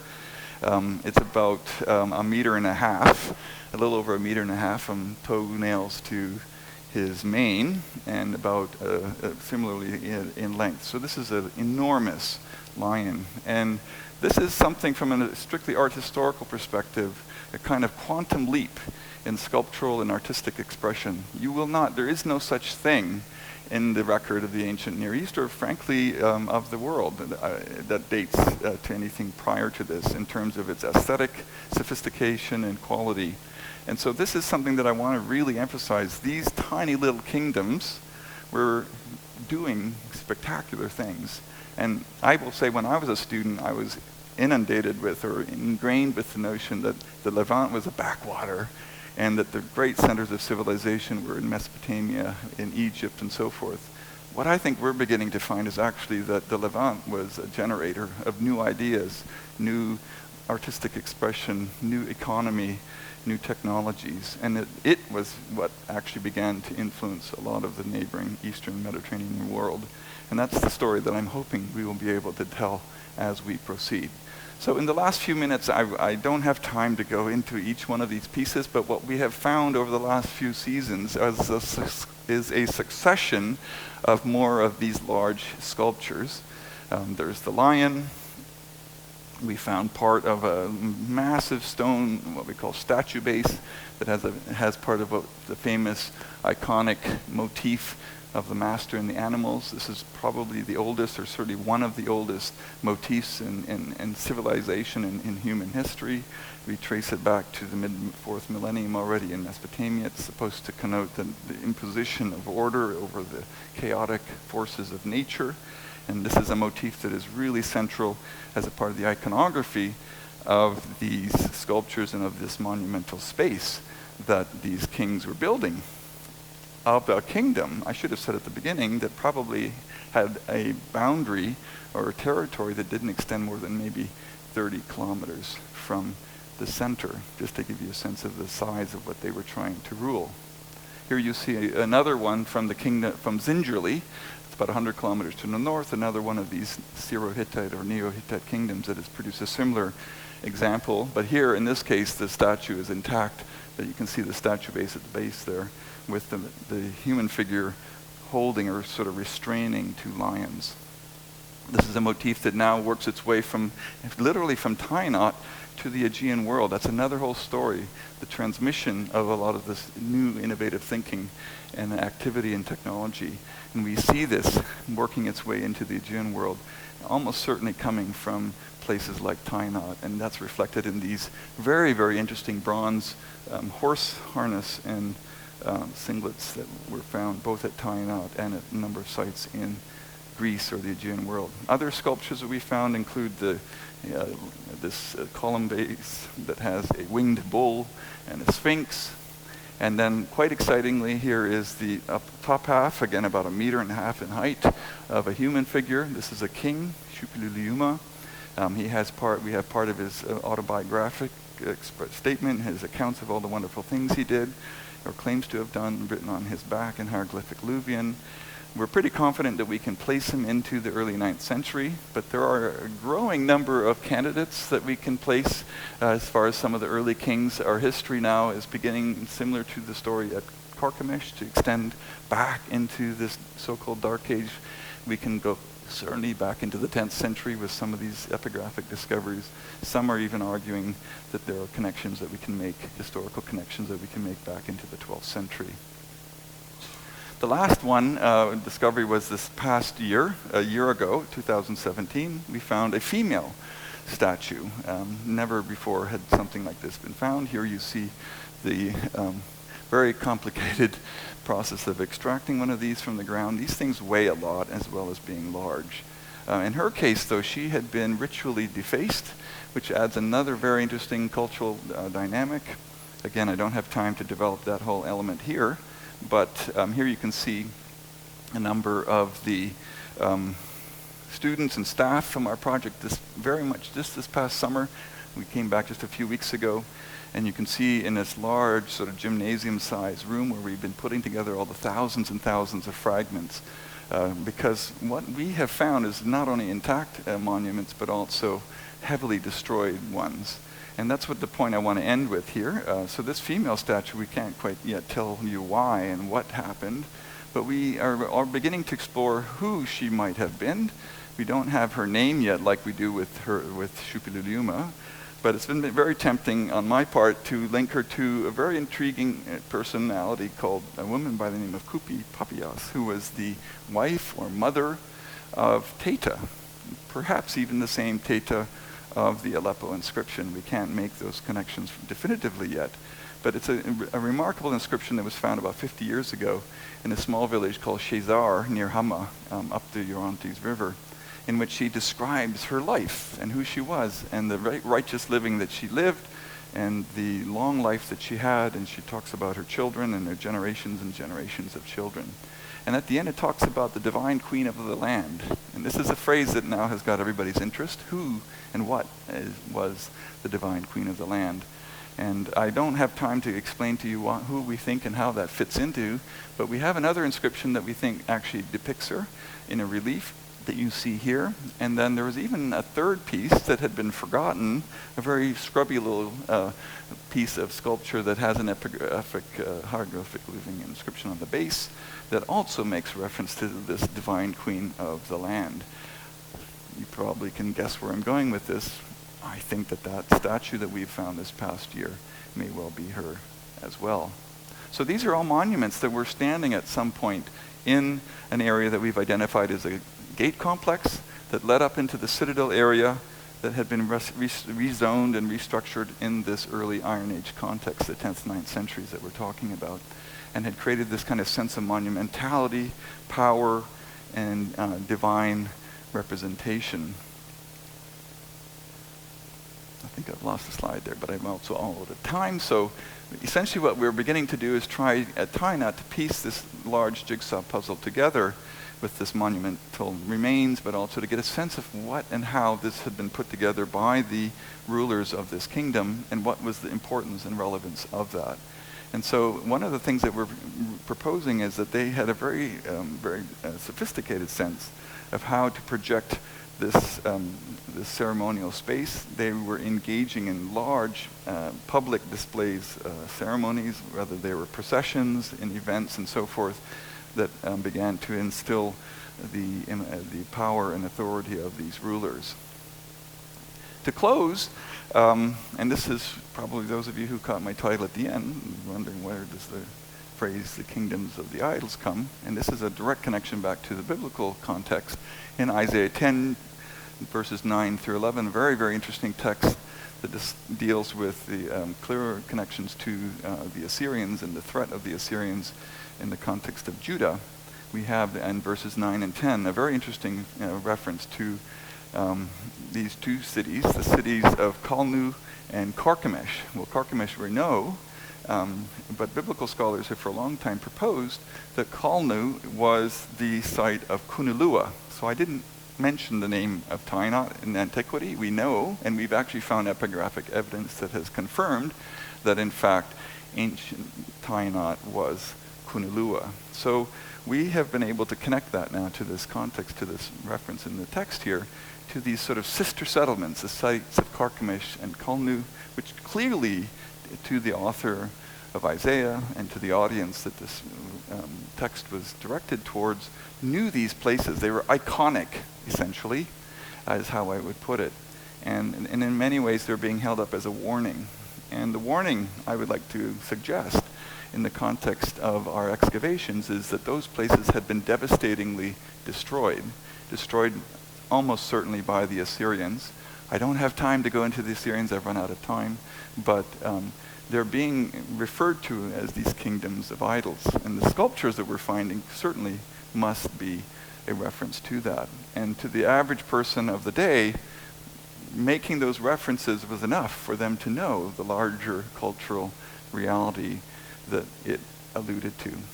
Thank you very much for your time. Thank you very much for yours. A lot of preparation and a lot of work in that. When we do the Q&A, Tim, I'm going to ask you about the carved images were greater than those of Jerusalem and Samaria. Or I'll just ask you now. Is that, do you understand that to mean that there was a reputation for such incredible carved things like we're seeing here? But not in Jerusalem. I mean, right. This is those of you who are working in Israel and in the south, they're strikingly absent. sculptural monumentality is not really a part of the material cultural record of the South. But as I've been trying to suggest with just the two sites that I use as examples here, it was prevalently part of their cultural identity. Okay, and were those, so the divine queen, would that have been an idol of sorts? These are questions that are very hard to answer in a sentence or two, but yes, I think what we have is that we have these human figures. In the case of the kings, we know, but in the case of this woman, I think she was a very prominent member. We know in Hittite culture that the queen mothers were called tawanana. They acquired a kind of status that they held until they died, even beyond the transition of power from one ruler to the next. And so I suspect that there was a person named Kupi Papias or somebody else who acquired this kind of very prominent standing and who apparently lived for a very, very long time, probably passing through the reigns of a succession of kings. And I think she became immortalized and ultimately acquired probably a divine understanding in the community. So when I see a passage like this after listening to what you said, here's what I'm reading. Basically, the invading king is in essence saying, as I've done this with people who had these incredible, spectacular, huge, carved, beautiful idols, I'm really going to take over Jerusalem, who has diddly squat for their idols. I think it's more of a warning not to go. How I understand it, and I don't know that I have it right, but I think it's a warning. Don't go down. Woe to that you! Path. If you go down that path, you're risking the same outcome that Kunalua and Karkemish who had greater idols than anything you've ever dreamed of, and yet so have don't now think been you're going to absolutely destroyed and devastated, and are eviscerated from the face of the earth. There's nothing left of them. They're gone. Amazing. Thank you, Tim, very much.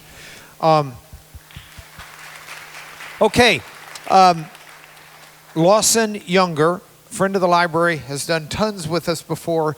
David's Wars, what can we know about his Aramean enemies? And it'll take him a second to get the PowerPoint going.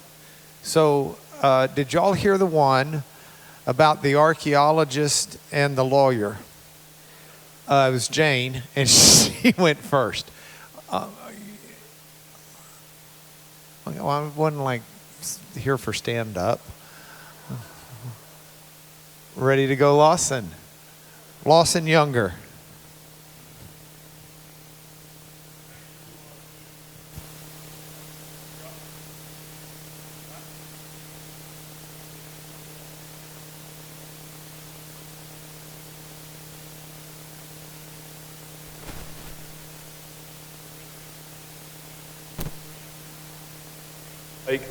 Can you hear me in the back? I can do it anyway. Okay, there we go. All right. I have many of my students tell me that they enjoy my lectures more than once they're in another class, and they can hear me down the hall. Okay, so it's really not a problem. Thank you, Mark, again for putting this together, Jim Hoffmeyer for his organizational touch, and it is David's Wars that I am going to talk about. I'm coming a little further south than Tim, not too much though. It has been asserted that archaeology has demonstrated the necessity to dispense with the concept of an Israelite united monarchy. One scholar claims, quote, "It is clear today that the biblical idea of a great united monarchy is a literary construct that represents the territorial ideology, kingship concerns, and theological ideas of late monarchic Judahite authors," end quote. So to such interpreters, the narratives about David's wars in 2 Samuel 8 and 10 are simply stories invented by late Judahite scribes.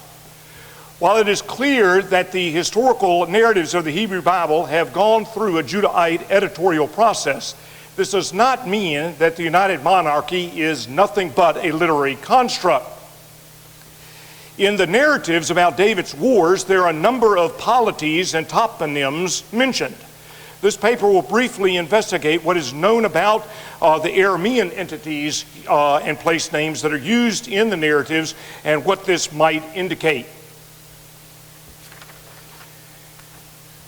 These entities are listed. I gave you the list: Zobah, Bet-Rehob, presently presented as one entity, really, I think, in the narrative. Damascus, Maakah, Tove, Aram Naharaim, Hamat, and Geshur. David's wars are recorded in 2 Samuel 8, 1-14, and 10, 1-19, with corresponding passages in 1 Chronicles. These passages are complex with numerous text-critical, compositional, and interpretive challenges. There are major differences between them. For example, 1 Samuel 8 is a type of summary inscription organized geographically, which contains no direct speech, and emphasizes David, mentioning his name 20 times in 14 verses. Whereas 2 Samuel 10 utilizes direct speech and is organized along chronological concerns and only mentions David's name 9 times. Consequently, these texts cannot simply be paraphrased and used uncritically to reconstruct history. Such a simplistic approach is obviously problematic, but so too is the approach that simply declares that the biblical texts are religious, literary documents and therefore are utterly untrustworthy for any historical reconstruction. All texts from the ancient Near East come out of a world that was utterly religious, and literary structuring is ubiquitous to ancient narrative. Therefore, a more robust effort is essential. I have provided a handout to, I'm sorry, only the participants. I wasn't able to get enough copies to pass all around, in which you can see some of the complexity and rhetorical structuring. The Chronicles passages are given where there are significant variations. A full exposition of these passages would be a paper unto itself. However, a few words are necessary. The structure of chapter 8 is given here. There are 2 sections, each ending with the verbatim statement of letter C. Yahweh gave victory to David wherever he went. B1 and B2 are narratives of secondary conflicts to the main material of A1 and A2. B1 and B2 have the exact same structure. A1 narrates the primary wars, and while B2 narrates the plunder and tribute and their dedications to Yahweh. It focuses primarily on the tribute of Toi of Hamat and its dedication. All the events of 2 Samuel 10 appear to have transpired in between the accounts of the defeat of Moab in 8:2 and Hadad-ezer of Zobah in 8:3-4. Chapter 10 is linear chronological account comprised of 3 sections: a setting in the Ammonite context, the first campaign and the defeat of the Arameans, and the second campaign and their defeat. As the text presently stands, the imprecise temporal marker Vayihi Acharei Cain, sometime afterward, deliberately ties 2 Samuel 8, 1-14 to the immediately preceding Davidic covenant in chapter 7, where Yahweh's chesed towards David is on display. Yet the verbatim use of the same imprecise temporal marker at the beginning of chapter 10, again, Vayihi Acharei Cain, ties that narration immediately back with 2 Samuel 9, where David's chesed towards Mephibosheth is on display. Ironically, a chesed which will be entirely lacking in David's dealings with Uriah in the following narrative. It is also important to recognize that the narratives in Samuel and Chronicles are shaped along different literary and ideological purposes. But what exactly is the relationship between 2 Samuel 8 and 10? Some scholars believe that 2 Samuel 8 is the more reliable account and that chapter 10 is dependent on it. Others think that it's the other way around. A third view understands the passages as narrating separate events so that there is no dependency. This option distinguishes 2 Samuel 8:3 as the description of a separate battle usually thought to have occurred after those events of 2 Samuel 10. I believe that this is the best explanation, and that was how I gave it in the diagram earlier. Thus, there are 3 battles, one at Medeba, that is recorded especially in 1 Chronicles 19, another second battle at Helam, excuse me, in 2 Samuel 10:16, and one final battle in Zobah itself. Because of time, I'm going to have to skip this enigmatic expression, which is very problematic on a number of different levels. I have some lengthy discussion about it, but you'll have to buy the book with the article. Okay, all right, okay. Or you can wait for Mark or somebody to ask the question. All right, the present form of 2 Samuel 8 is intricately linked to 2 Samuel 10. So, for example, Hadad-Ezer is first mentioned in 2 Samuel 10:16. This name occurs 8 times in the narrative of chapter 8. And I have the verses, but I won't read them all, okay? But it only occurs 3 times in chapter 10, starting in verse 16. The fact that he is not mentioned until 10:16 means that the writer of 2 Samuel 10 account is assuming prior knowledge of 2 Samuel 8 the 2 Samuel 8 narrative, especially since Hadad-Ezer is not identified in verse 16 as the king of Zobah, as he is in 2 Samuel 8:3 and 5. Even if this is the product of editing, the result is the same. There is an assumption of a knowledge of 2 Samuel 8 on the part of the readers. So now I'm going to go through some of the individual entities. 2 Samuel 8 is a type of summary inscription with David's victories arranged geographically along 2 axes. Whoops, sorry, I'm going to go back to this. And geographically, west is Philistia, and then east is Moab, north is Aram Zobah, and then south is Edom. This 4-pointing, the shaping this way works as merisms, 2 merisms, emphasizing the completeness of David's conquest. Further, the verb nakah, to strike or to smite or to kill, is used with rhetorical value throughout the account. Again and again and again, it is opening the various entities. Whatever the compositional history is for these passages, they must be read very closely in order to properly understand what they are claiming before one can reconstruct a historical account. Moreover, all these problems and issues are exacerbated by the impoverished state of archaeology in this part of Syria and in Lebanon. In particular, the lack of excavations done in the area where Zobah was located and the most important Aramean city of them all, Damascus. So what do we know about these entities? Well, first, Zobah and Bet-Rehob. The first Aramean polity mentioned is Zobah, also designated Aram Zobah. In 2 Samuel 8:3, we are first introduced to Hadad-Ezer, son of Rehob, king of Zobah. The name Hadad-Ezer is a Hebrew translation of the Aramaic Adad Idri. The god Hadad is my help. It is a common Aramaic personal name. He is identified as the king of Zobah. Although the phrase son of Rehob could be giving the name of Hadad-Ezer's father, it is far more likely that this is an ethnicon, son of Rehob, that is a Rehovite, a man from Bet-Rehob. This is an extremely common form of West Semitic ethnicon. This raises the question about the exact relationship of Zobah and Bet-Rehob to each other. The city of Zobah is attested in the 2nd millennium text from Mari. It is also attested in the Neo-Syrian documents of the 1st millennium.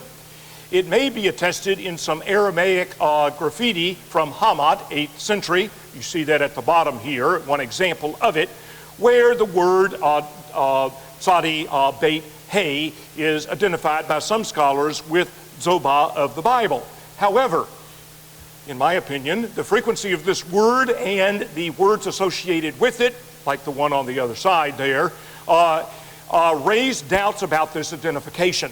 In any case, the cuneiform evidence documents an important city with this name. Unfortunately, its precise location is unknown.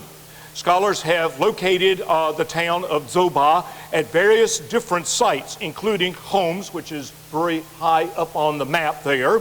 However, the Mari letter that I referenced locates the city south of a Tehum, which is a lake. Thus, some suggest as far south as Baal-Bek in the Bekaa Valley. Other proposed locations like Tel Gezer, Tel Ein Sharif, and Tel Ad Dar are, in my opinion, way too far south.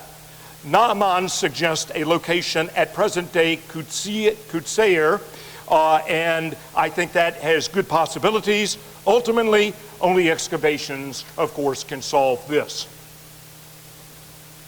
In the case of Bet-Rehob, while some earlier scholars located it in the northern Transjordan, the consensus today places it in the southern Bekaa Valley. And Judges 18 and 28 is really important in that regard. The question of the relationship is further complicated. First, there's confusion in the description of the entities and their contingents. In the biblical account, we see that Bet-Rehob and Zobah are described as sending a single contingent of 20,000 foot soldiers. This is 2 Samuel 10:6. However, in the same verse, the contingents of Maakah and Tove are mentioned separately. In other words, indicating that they may be separate entities. First Chronicles 19:6, parallel to 2 Samuel 10:6, mentions only the involvement of Zobah and omits Bet-Rehob. But it also omits any reference to Tove.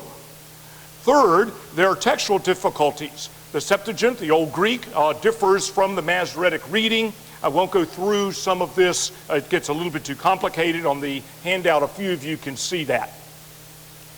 Thus, scholars disagree about the relationship. Some have suggested that the two names refer to a single political entity.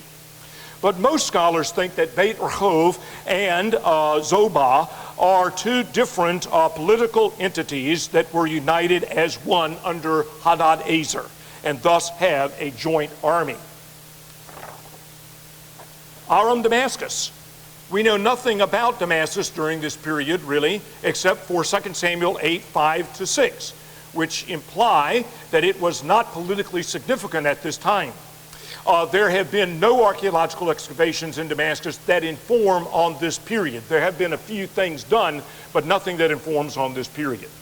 Sorry, that's the end of that. All right. So the biblical tradition purports that Zobah had a certain authority over the Arameans of Tob and Maakah, and over the Arameans living beyond the Euphrates, so-called Aram Naharaim. However, in the case of Damascus, 2 Samuel 8:5 indicates that it had close relations with Zobah, and the exact relationship, of course, is not specified. It may have been an ally, it may have been a vassal, or an occupied territory. It's very interesting to see how different writers opt for different things, and some writers, like me, don't make a decision. Clearly, Hadad-Ezer, king of Zobah, did not rule in Damascus. What about Maakah? However, Maakah is known well from Egyptian sources. The name occurs in the Egyptian literary masterpiece Sinuhe, where a prince of Kedem is named Ma'aki. A city of Abel first appears in the excavation text of the 19th, 18th century, along with chiefs or clan leaders of Ma'akayu. Later in the 15th century, the city of Abil is found in a list of Thutmose III. In the Bible, the name Maakah occurs as both a masculine and feminine personal name.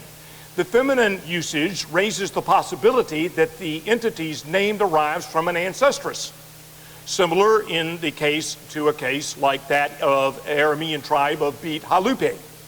However, since the name is also used as a masculine personal name, the "a" ending is merely a suffix or mater. The name probably derives from the root ayin, vav, kaf, in which we would have the meaning attacker or crusher. Nice name for a eponymous ancestor. Here you can see that the city of Abel Beit Maakah is identified with the site of Tel Abil Kamk, a large 10-hectare mound located 7 kilometers northwest of Tel Dan. The first component of the name, Avel, means something like brook or meadow and is often prefixed to another toponymic descriptor.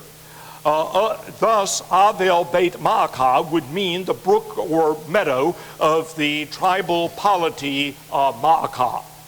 The site is currently being excavated, which you just saw, the excavations there. And just going back, you can kind of get a little bit of a glimpse. There is a river near this site, so it could be the reference to the meadow. I'm jumping way too far ahead. All right. So quickly here then, the city became the capital of the tribe of Beit Maakah, which was not originally Aramean.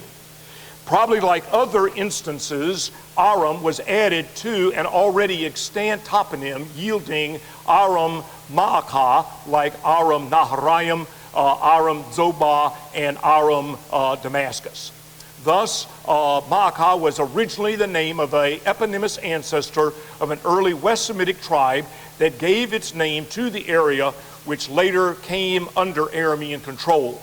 So at the time of the biblical writer or his historical source, it was an Aramean polity. However, in the first millennium, it lost its independence. Avel Beit Maakah is referred to as an Israelite city in 2 Samuel 20, 1 Kings 15, and 2 Kings 15. When and how it became Israelite, we do not know. Perhaps one of the results of David's defeats of the Arameans, but this is not actually stated. Now to Tove. That Tove participated in the wars of Hadadezer against David is acknowledged by most interpreters. The land of Tove is mentioned in Thutmose III's toponymic list, and a city of Tubu, which would be Tove, is mentioned in the Amarna letters, but the location of the polity is debated.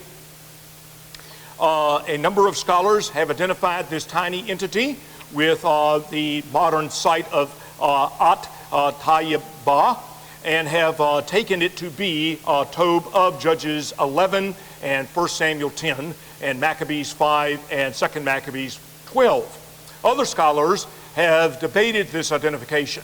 However, there can be no doubt of the entity's existence based on the earlier attestations in Egyptian and Amarna text. The lack of first millennium attestations is undoubtedly the result of the polity's absorption into the kingdom of Aram Damascus. Aram Naharaim, according to 2 Samuel 10:16, Hadadezer had suzerainty over the Arameans who were beyond the river, okay? Also known as Aram Naharaim, what is today the modern Jazeera.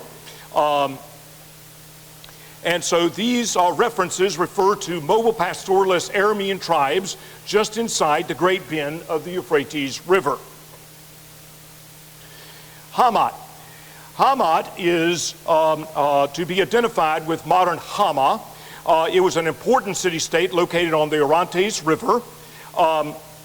It did not fight against David, but its king, Toi, or Tou, as the Septuagint and 1 Chronicles 18 have the name spelled, paid tribute to David, which he dedicated to Yahweh.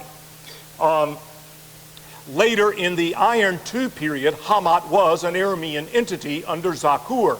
But at this earlier period, it was ruled by a Luvian dynasty. In the 9th century, we have a king by the name of Ur-Hulina, who had a Hurrian name. His son, Aratami, had a Luvian name. And the earlier king in this region, Ta'ita, or Taita, who I would identify as Ta'ita II, had a Hurrian name. The name To'i has been analyzed as Hurrian from Ta'i, that is, with the meaning man, the boss man. Thus, the name To'i is completely consistent with what is known about the rulers of Hamat in the period of David.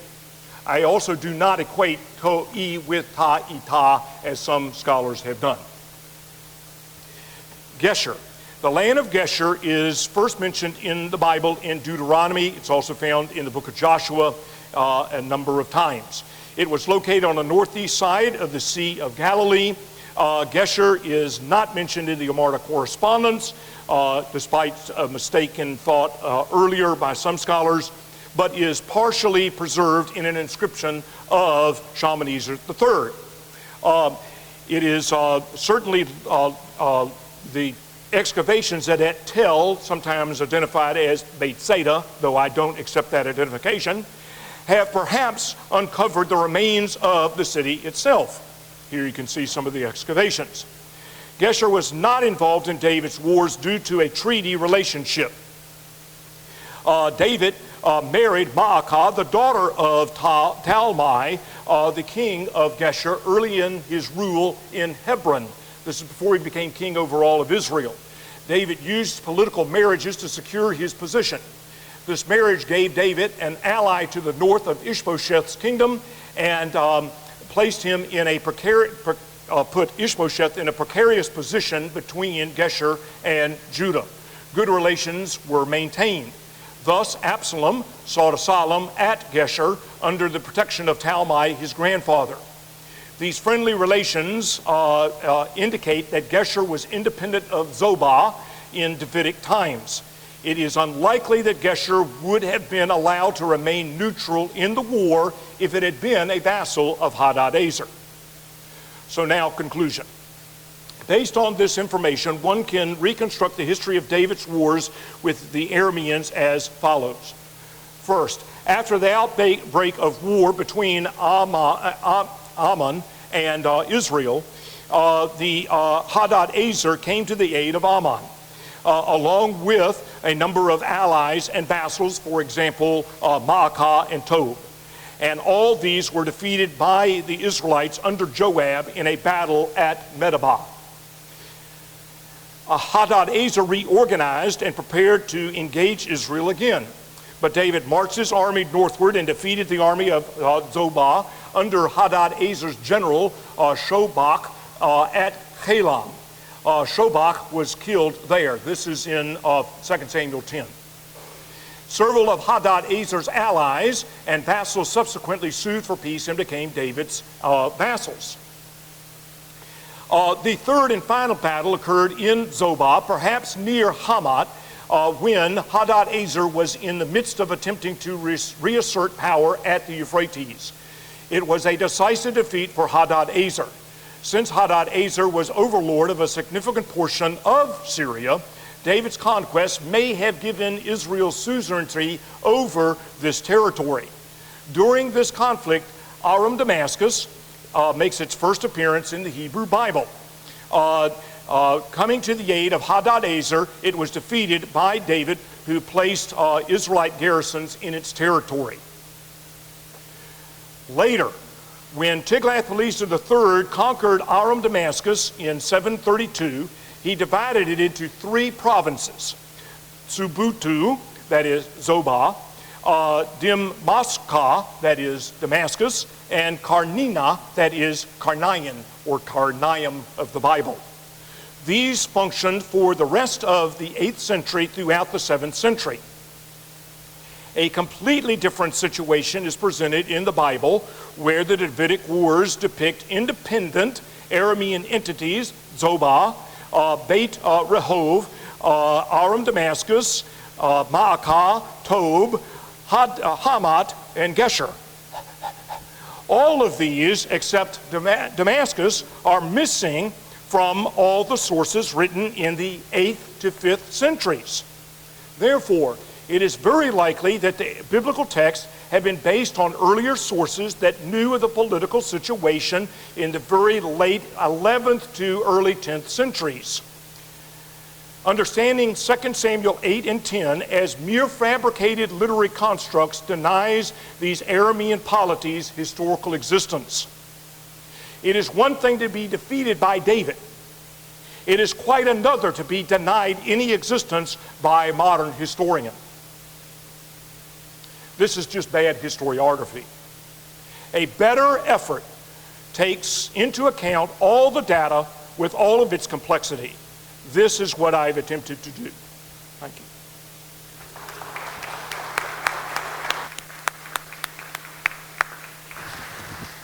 Thank you, thank you, thank you. Thank you, Lawson. Okay, we've got now Gary Rensburg. Gary's friend of the library, friend of many of us. Excited to hear what he's got to say about the book of Genesis as a product of the United Monarchy. Fresh in from Rutgers. Thank you for being here.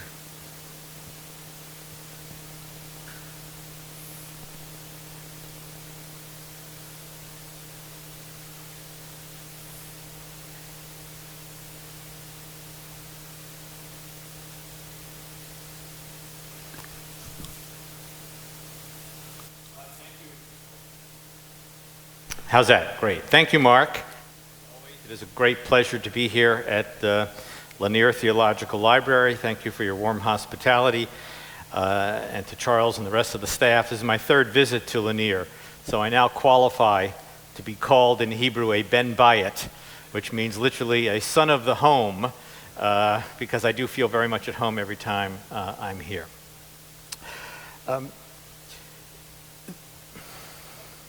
The year is 1593, CE, that is, not BCE. We will get to the BCE period soon enough, but for now let us stay with 1593 CE. The scene is a tavern in London. The following 7 men are seated around a table: Shakespeare, Marlowe, Johnson, Donne, Spencer, Bacon, and Raleigh. If the movie Shakespeare in Love helps you imagine the scene, great. There on the spot, these 7 men create modern English literature. What led to this moment in time in 1593 when, in my little fantasy world, these 7 individuals launched the great enterprise known as modern English literature? Let us review the events of the previous century. In 1476, we're stuck. In 1476, William Caxton brought the first printing press to England, allowing for the easier production of books and the spread of literacy. In the 1500s, the Renaissance reached England, and with it, the rediscovery of the classics of Greece and Rome. The study of biblical Hebrew also flourished, especially with the establishment of the Regius Professorships of Hebrew at Oxford and Cambridge under the auspices of Henry VIII, positions which continue down to the present day. In 1588, the English defeated the Spanish Armada, and with that event, England became the dominant political and military force in Europe. It truly was an age of glory for England.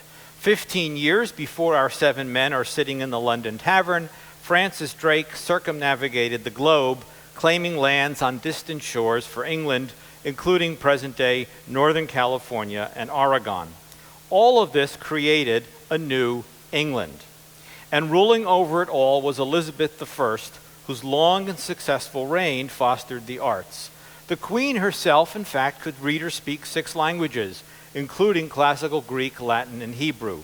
Fun fact, Elizabeth's Hebrew tutor was Antoine Chevalier, who later would serve as Regius Professor of Hebrew in Cambridge. Her fellow student was Thomas Bodley, who would go on to found the library of the University of Oxford, which still bears his name. The connection between political power and the flowering of the arts is a well-established one in world history.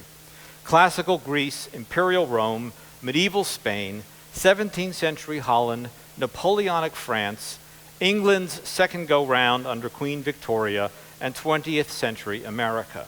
The height of these countries' political and military power corresponds to the height of their artistic, creative endeavors.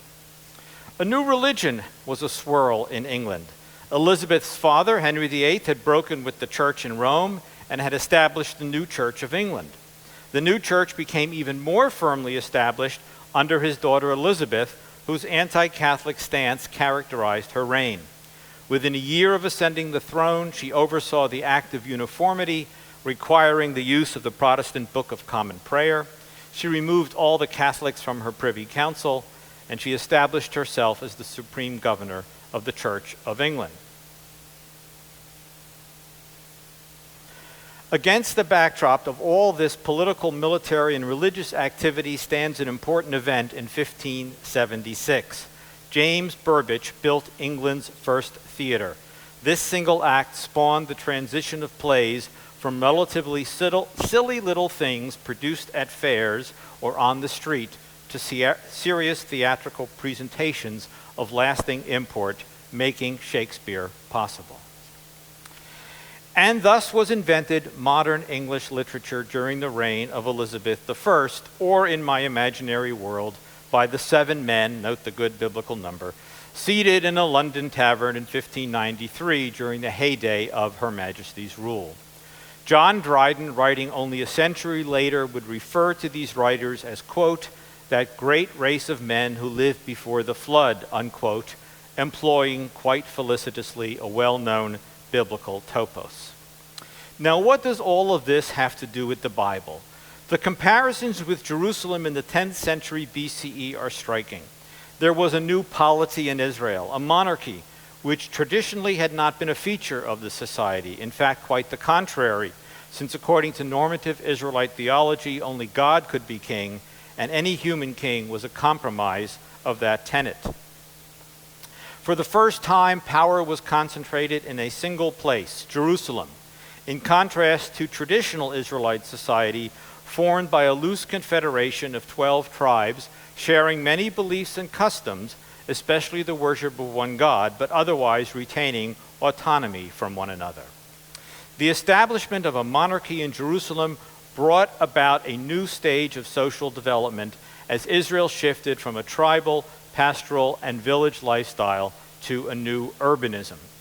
These major changes did not occur without opposition. The Bible records a resistance to the new monarchic system, first in the book of Kings and then most forcefully in 1 Samuel 8 through the voice of the prophet Samuel. But the liberals of the day, if we can call them that, won out, and Israel moved to a monarchy, first in the person of Saul, a transitionary figure, and then in complete fashion under David and Solomon, by which point human kingship was a fait accompli. When David died, there was a question as to who would succeed him, but no one doubted that it would be one of his sons, so quickly had kingship taken hold in Israel. Similarly, when Solomon died, the northern tribes expressed their discontent, but there was no turning back to an earlier system of governance. Thus, when the northern tribes refused to follow Rehoboam, son of Solomon, grandson of David, their only choice was to set up a rival kingdom with a parallel royal dynasty established by Jeroboam from the tribe of Ephraim. There was also a new religious development during the 10th century BCE. Until this point, the Ark of the Covenant, the centerpiece of the Israelite cult, had been housed in the tabernacle, a tent structure, in the village of Shiloh in the territory of Ephraim. David brought the Ark to Jerusalem amidst great ceremony, and a generation later, Solomon built the temple to house the Ark. The temple, a structure of stone, was something totally alien to Israelite religious life. Temples of stone were features of urban life, indeed of the Canaanites. The Israelites were traditionalists with a tent-like tabernacle, portable during their wandering period, then housed in a smallish village, but by no means to be replaced by the urban wonder. In fact, the temple was so foreign to Israelite lifestyle that Solomon needed to import Phoenician architects and builders to undertake the project. The very notion of Jerusalem as the religious and administrative capital of the nation was altogether new and striking. After all, Jerusalem had not been an Israelite city until this point. The traditional capital was Shechem. It was the city where representatives of the 12 tribes would gather when necessary, as we see in Joshua 24, for example. Jerusalem, by contrast, had been an independent city-state of the Jebusites, but that was exactly the point. Since it had not belonged to any of the 12 tribes, and since David sought to diminish the influence of the tribes, the choice of Jerusalem was intentional. It would serve him well as the capital of the new political entity. Americans will compare the selection of Washington, D.C., belonging to no state, and parallel examples include Canberra, Australia, and Brasilia, Brazil. David built an international empire, first by quashing the Philistine threat and gaining control of remaining Canaanite pockets within the ideal boundaries of Israel, and then by conquering Moab and Ammon to the east, Edom to the southeast, and as we've just heard from Lawson Younger, Aram to the northeast, all the while securing good relations with the Phoenicians to the northwest via treaty alliance. The result was an empire stretching from the Sinai Desert in the southwest to the Euphrates River in the far northeast, or at least according to the biblical account. To return to religious issues, something even more shocking occurred during David's reign. The new king in Jerusalem, David, allowed the former Canaanite or Jebusite high priest of the city to remain in that position, even though the deity now worshipped there was Yahweh. Which is to say, numerous scholars, myself included, believe that Zadok was the former king and high priest of Jerusalem, of Jebusite Jerusalem. When David conquered the city, he stripped Zadok of his civil authority as king of the city, but he permitted him to retain his religious authority as high priest over the cult of the city, again, one now devoted to the worship of Yahweh, the God of Israel. How to get the people to go along with all these major drastic changes of the 10th century? Monarchy, an international empire, the centrality of Jerusalem, Zadok as priest. The answer is, write a national epic incorporating all of the earlier traditions back to Abraham and embed into that narrative anticipations of the present. That is to say, there is a social, religious, and indeed political message in the book of Genesis. Or in other words, tell the story about the past, but reflect upon the present. This was the major accomplishment of the anonymous authors in Jerusalem who created the book of Genesis to be dated, in my opinion, to the 10th century BCE. Let us turn to some specific examples in defense of my hypothesis. The first is God's promise to Abraham that kings shall stem from him and from Sarah in Genesis chapter 17. Through these passages, our author instructs the reader, do not oppose kingship. It is God's will. Second, the boundaries of the land of Canaan promised to Abraham in Genesis 15, from the river of Egypt, most likely this refers to the Wadi El Arish, to the Euphrates River, match the extent of the Davidic Solomonic Empire.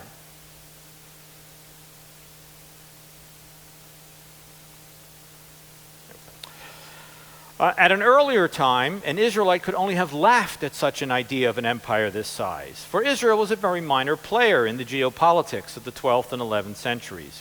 And after the death of Solomon, the empire collapsed, never again to be realized.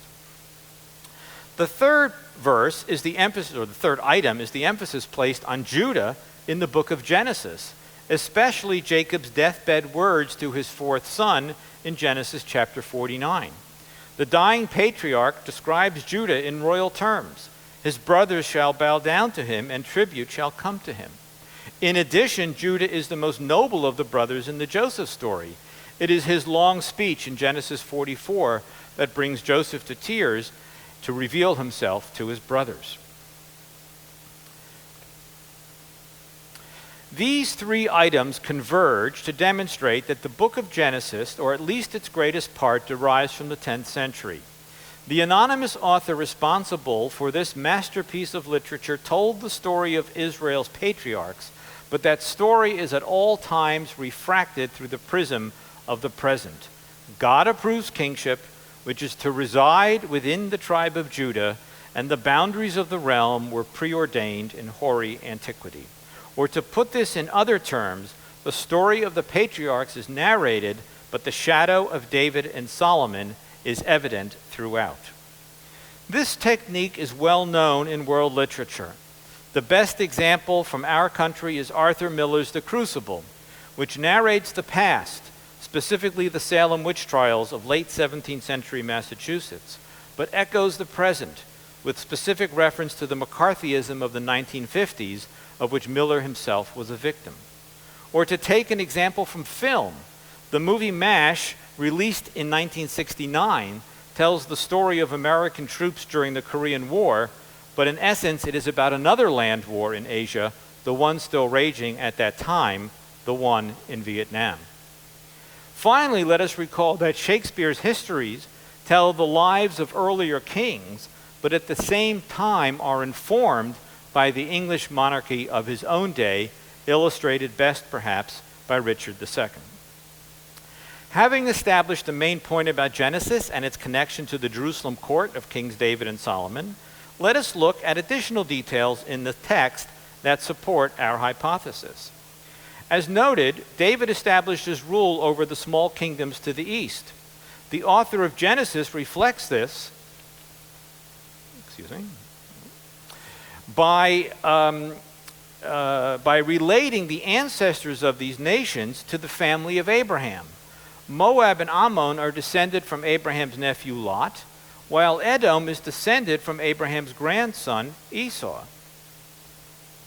In addition, note that Isaac's blessing to Esau in Genesis 27 foretells a time when Esau, that is to say Edom, will throw off the yoke of his brother, that is to say Israel, exactly as 1 Kings 11 records in detail how Edom rebelled against Solomon towards the end of his reign. Jerusalem is alluded to in the book of Genesis in several places. Consider Genesis 14:18, with our attention drawn to Melchizedek, the king of Salem, short for Jerusalem. This episode includes the important detail that Abram tithes to Melchizedek. The message for someone in 10th century BCE Israel is clear. Do not object to tithing to the new Canaanite king priest who supervises the cult in Jerusalem, namely Zadok, for it is something that Father Abraham did in the distant past already to Melchizedek. And note that the two names of these two figures include the same root, Tzadi Dalet Kof, Tzadak, to be righteous, thereby further solidifying the connection. A more subtle reference to Jerusalem occurs in Genesis 22, in the famous story of the Akedah, the binding of Isaac. Here we encounter the earliest reference in the Bible to the expression Har Adonai, the Mount of the Lord, which in every other attestation refers unambiguously to Jerusalem or Mount Zion. Later Jewish tradition would make this explicit, claiming that Mount Moriah is the spot on which the temple was built. The author of Genesis 22 makes the same point, but much more subtly. Moreover, while Abraham builds altars in a variety of locations throughout the narrative, only here in Genesis 22 does he sacrifice. The point could not be clearer. The ram caught in the thicket would be but the first of countless rams sacrificed on that spot. The third allusion to Jerusalem in Genesis is the mention of the Gihon spring in Genesis 2 as one of the rivers of Eden. This is the name of the large spring in Jerusalem, as Jane discussed earlier, the city's largest water source by far, whose presence makes life in that place possible. We must, of course, disregard the geographical impossibility of the confluence of the Tigris, Euphrates, and the Gihon, but that is beside the point. We are dealing here with the transfiguration of a myth, which has the great life-giving water sources of the world flowing together, including the main water source of Jerusalem. The author of Genesis, faced with a people unaccustomed to ascribing any special quality to the city, embedded into his narrative these passages: the Melchizedek episode, the reference to the Mount of the Lord, and the mention of the Gihon, in order to demonstrate the centrality of Jerusalem. A dominant theme in Genesis perceived by everyone who reads that book is the motif of the younger son. This is Lawson Younger's favorite part of the Bible. What lies behind this repeated motif? To my mind, these stories are a reflection of David as the youngest son of Jesse and of Solomon as the youngest son of David. The author wishes us to know God indeed favors the younger or the youngest son. Yet another theme that dominates Genesis is fraternal strife. Once more, we can point to the present conditions of 10th century BCE as the background for this motif. In fact, in a rather severe way, because Absalom kills Amnon and Solomon arranges for the killing of Adonijah. Moreover, the familiar tale of Cain and Abel now comes into greater focus, for a very specific lexical item connects this story to the book of Samuel. Note that Cain kills Abel basadeh, in the field. The same word occurs in the mouth of the wise woman of Tekoa in her elusive account to Absalom's slaying of Amnon. All of this evidence, to my mind, demonstrates that the book of Genesis is a product of the 10th century Jerusalem. The author or authors narrate the past, but the composition reflects the present. William Faulkner was absolutely correct. The past is never dead. It's not even past. I began this talk with my imagined London tavern scene. Let me conclude accordingly with something real, namely the reality of what transpired in Concord, Massachusetts during the 19th century. Living in the same small village were Emerson, Thoreau, Hawthorne, Channing, Bronson Alcott, and his more famous daughter, Louisa May, the core individuals of the Transcendentalist movement and their fellow literary travelers. Living nearby in other towns or in Boston proper were Fuller, Peabody, and Longfellow, lifelong friend of Hawthorne. The lives of these individuals reached others, including Melville, Whitman, Greeley, and Mann. Note that Melville dedicated Moby Dick to Hawthorne, while Horace Mann was Hawthorne's brother-in-law. Without diminishing the work and influence of others, one may rightly claim that this remarkable group of writers created American literature during the middle of the 19th century. In fact, one may make an even greater claim: they created America. Consider, for example, Emerson's poem, Concord Hymn, and Longfellow's poem, Paul Revere's Ride, with their evocations of the Revolutionary War. What led to this moment in time in the middle of the 19th century, which allowed for this circle of people to create the great enterprise known as American literature? Simply stated, the United States was coming of age, and with this advance came its new national literature centered in Concord, Massachusetts. Due to the anonymous nature of ancient Israelite literature and Near Eastern literature more generally, we cannot know the names of the individuals responsible for the creation of the book of Genesis. But in some way, I like to imagine a circle of individuals akin to our friends in a London tavern or to the Transcendentalists and their literary heirs in 19th century Concord. And these individuals during the 10th century BCE collectively created the national literature at the heart of ancient Israel. Thank you.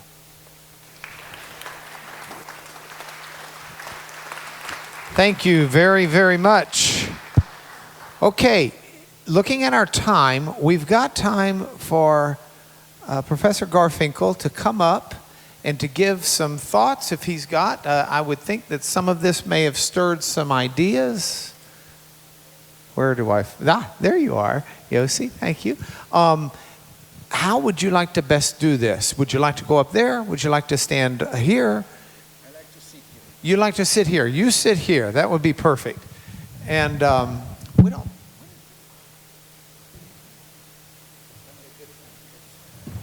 Okay. So I can even stand.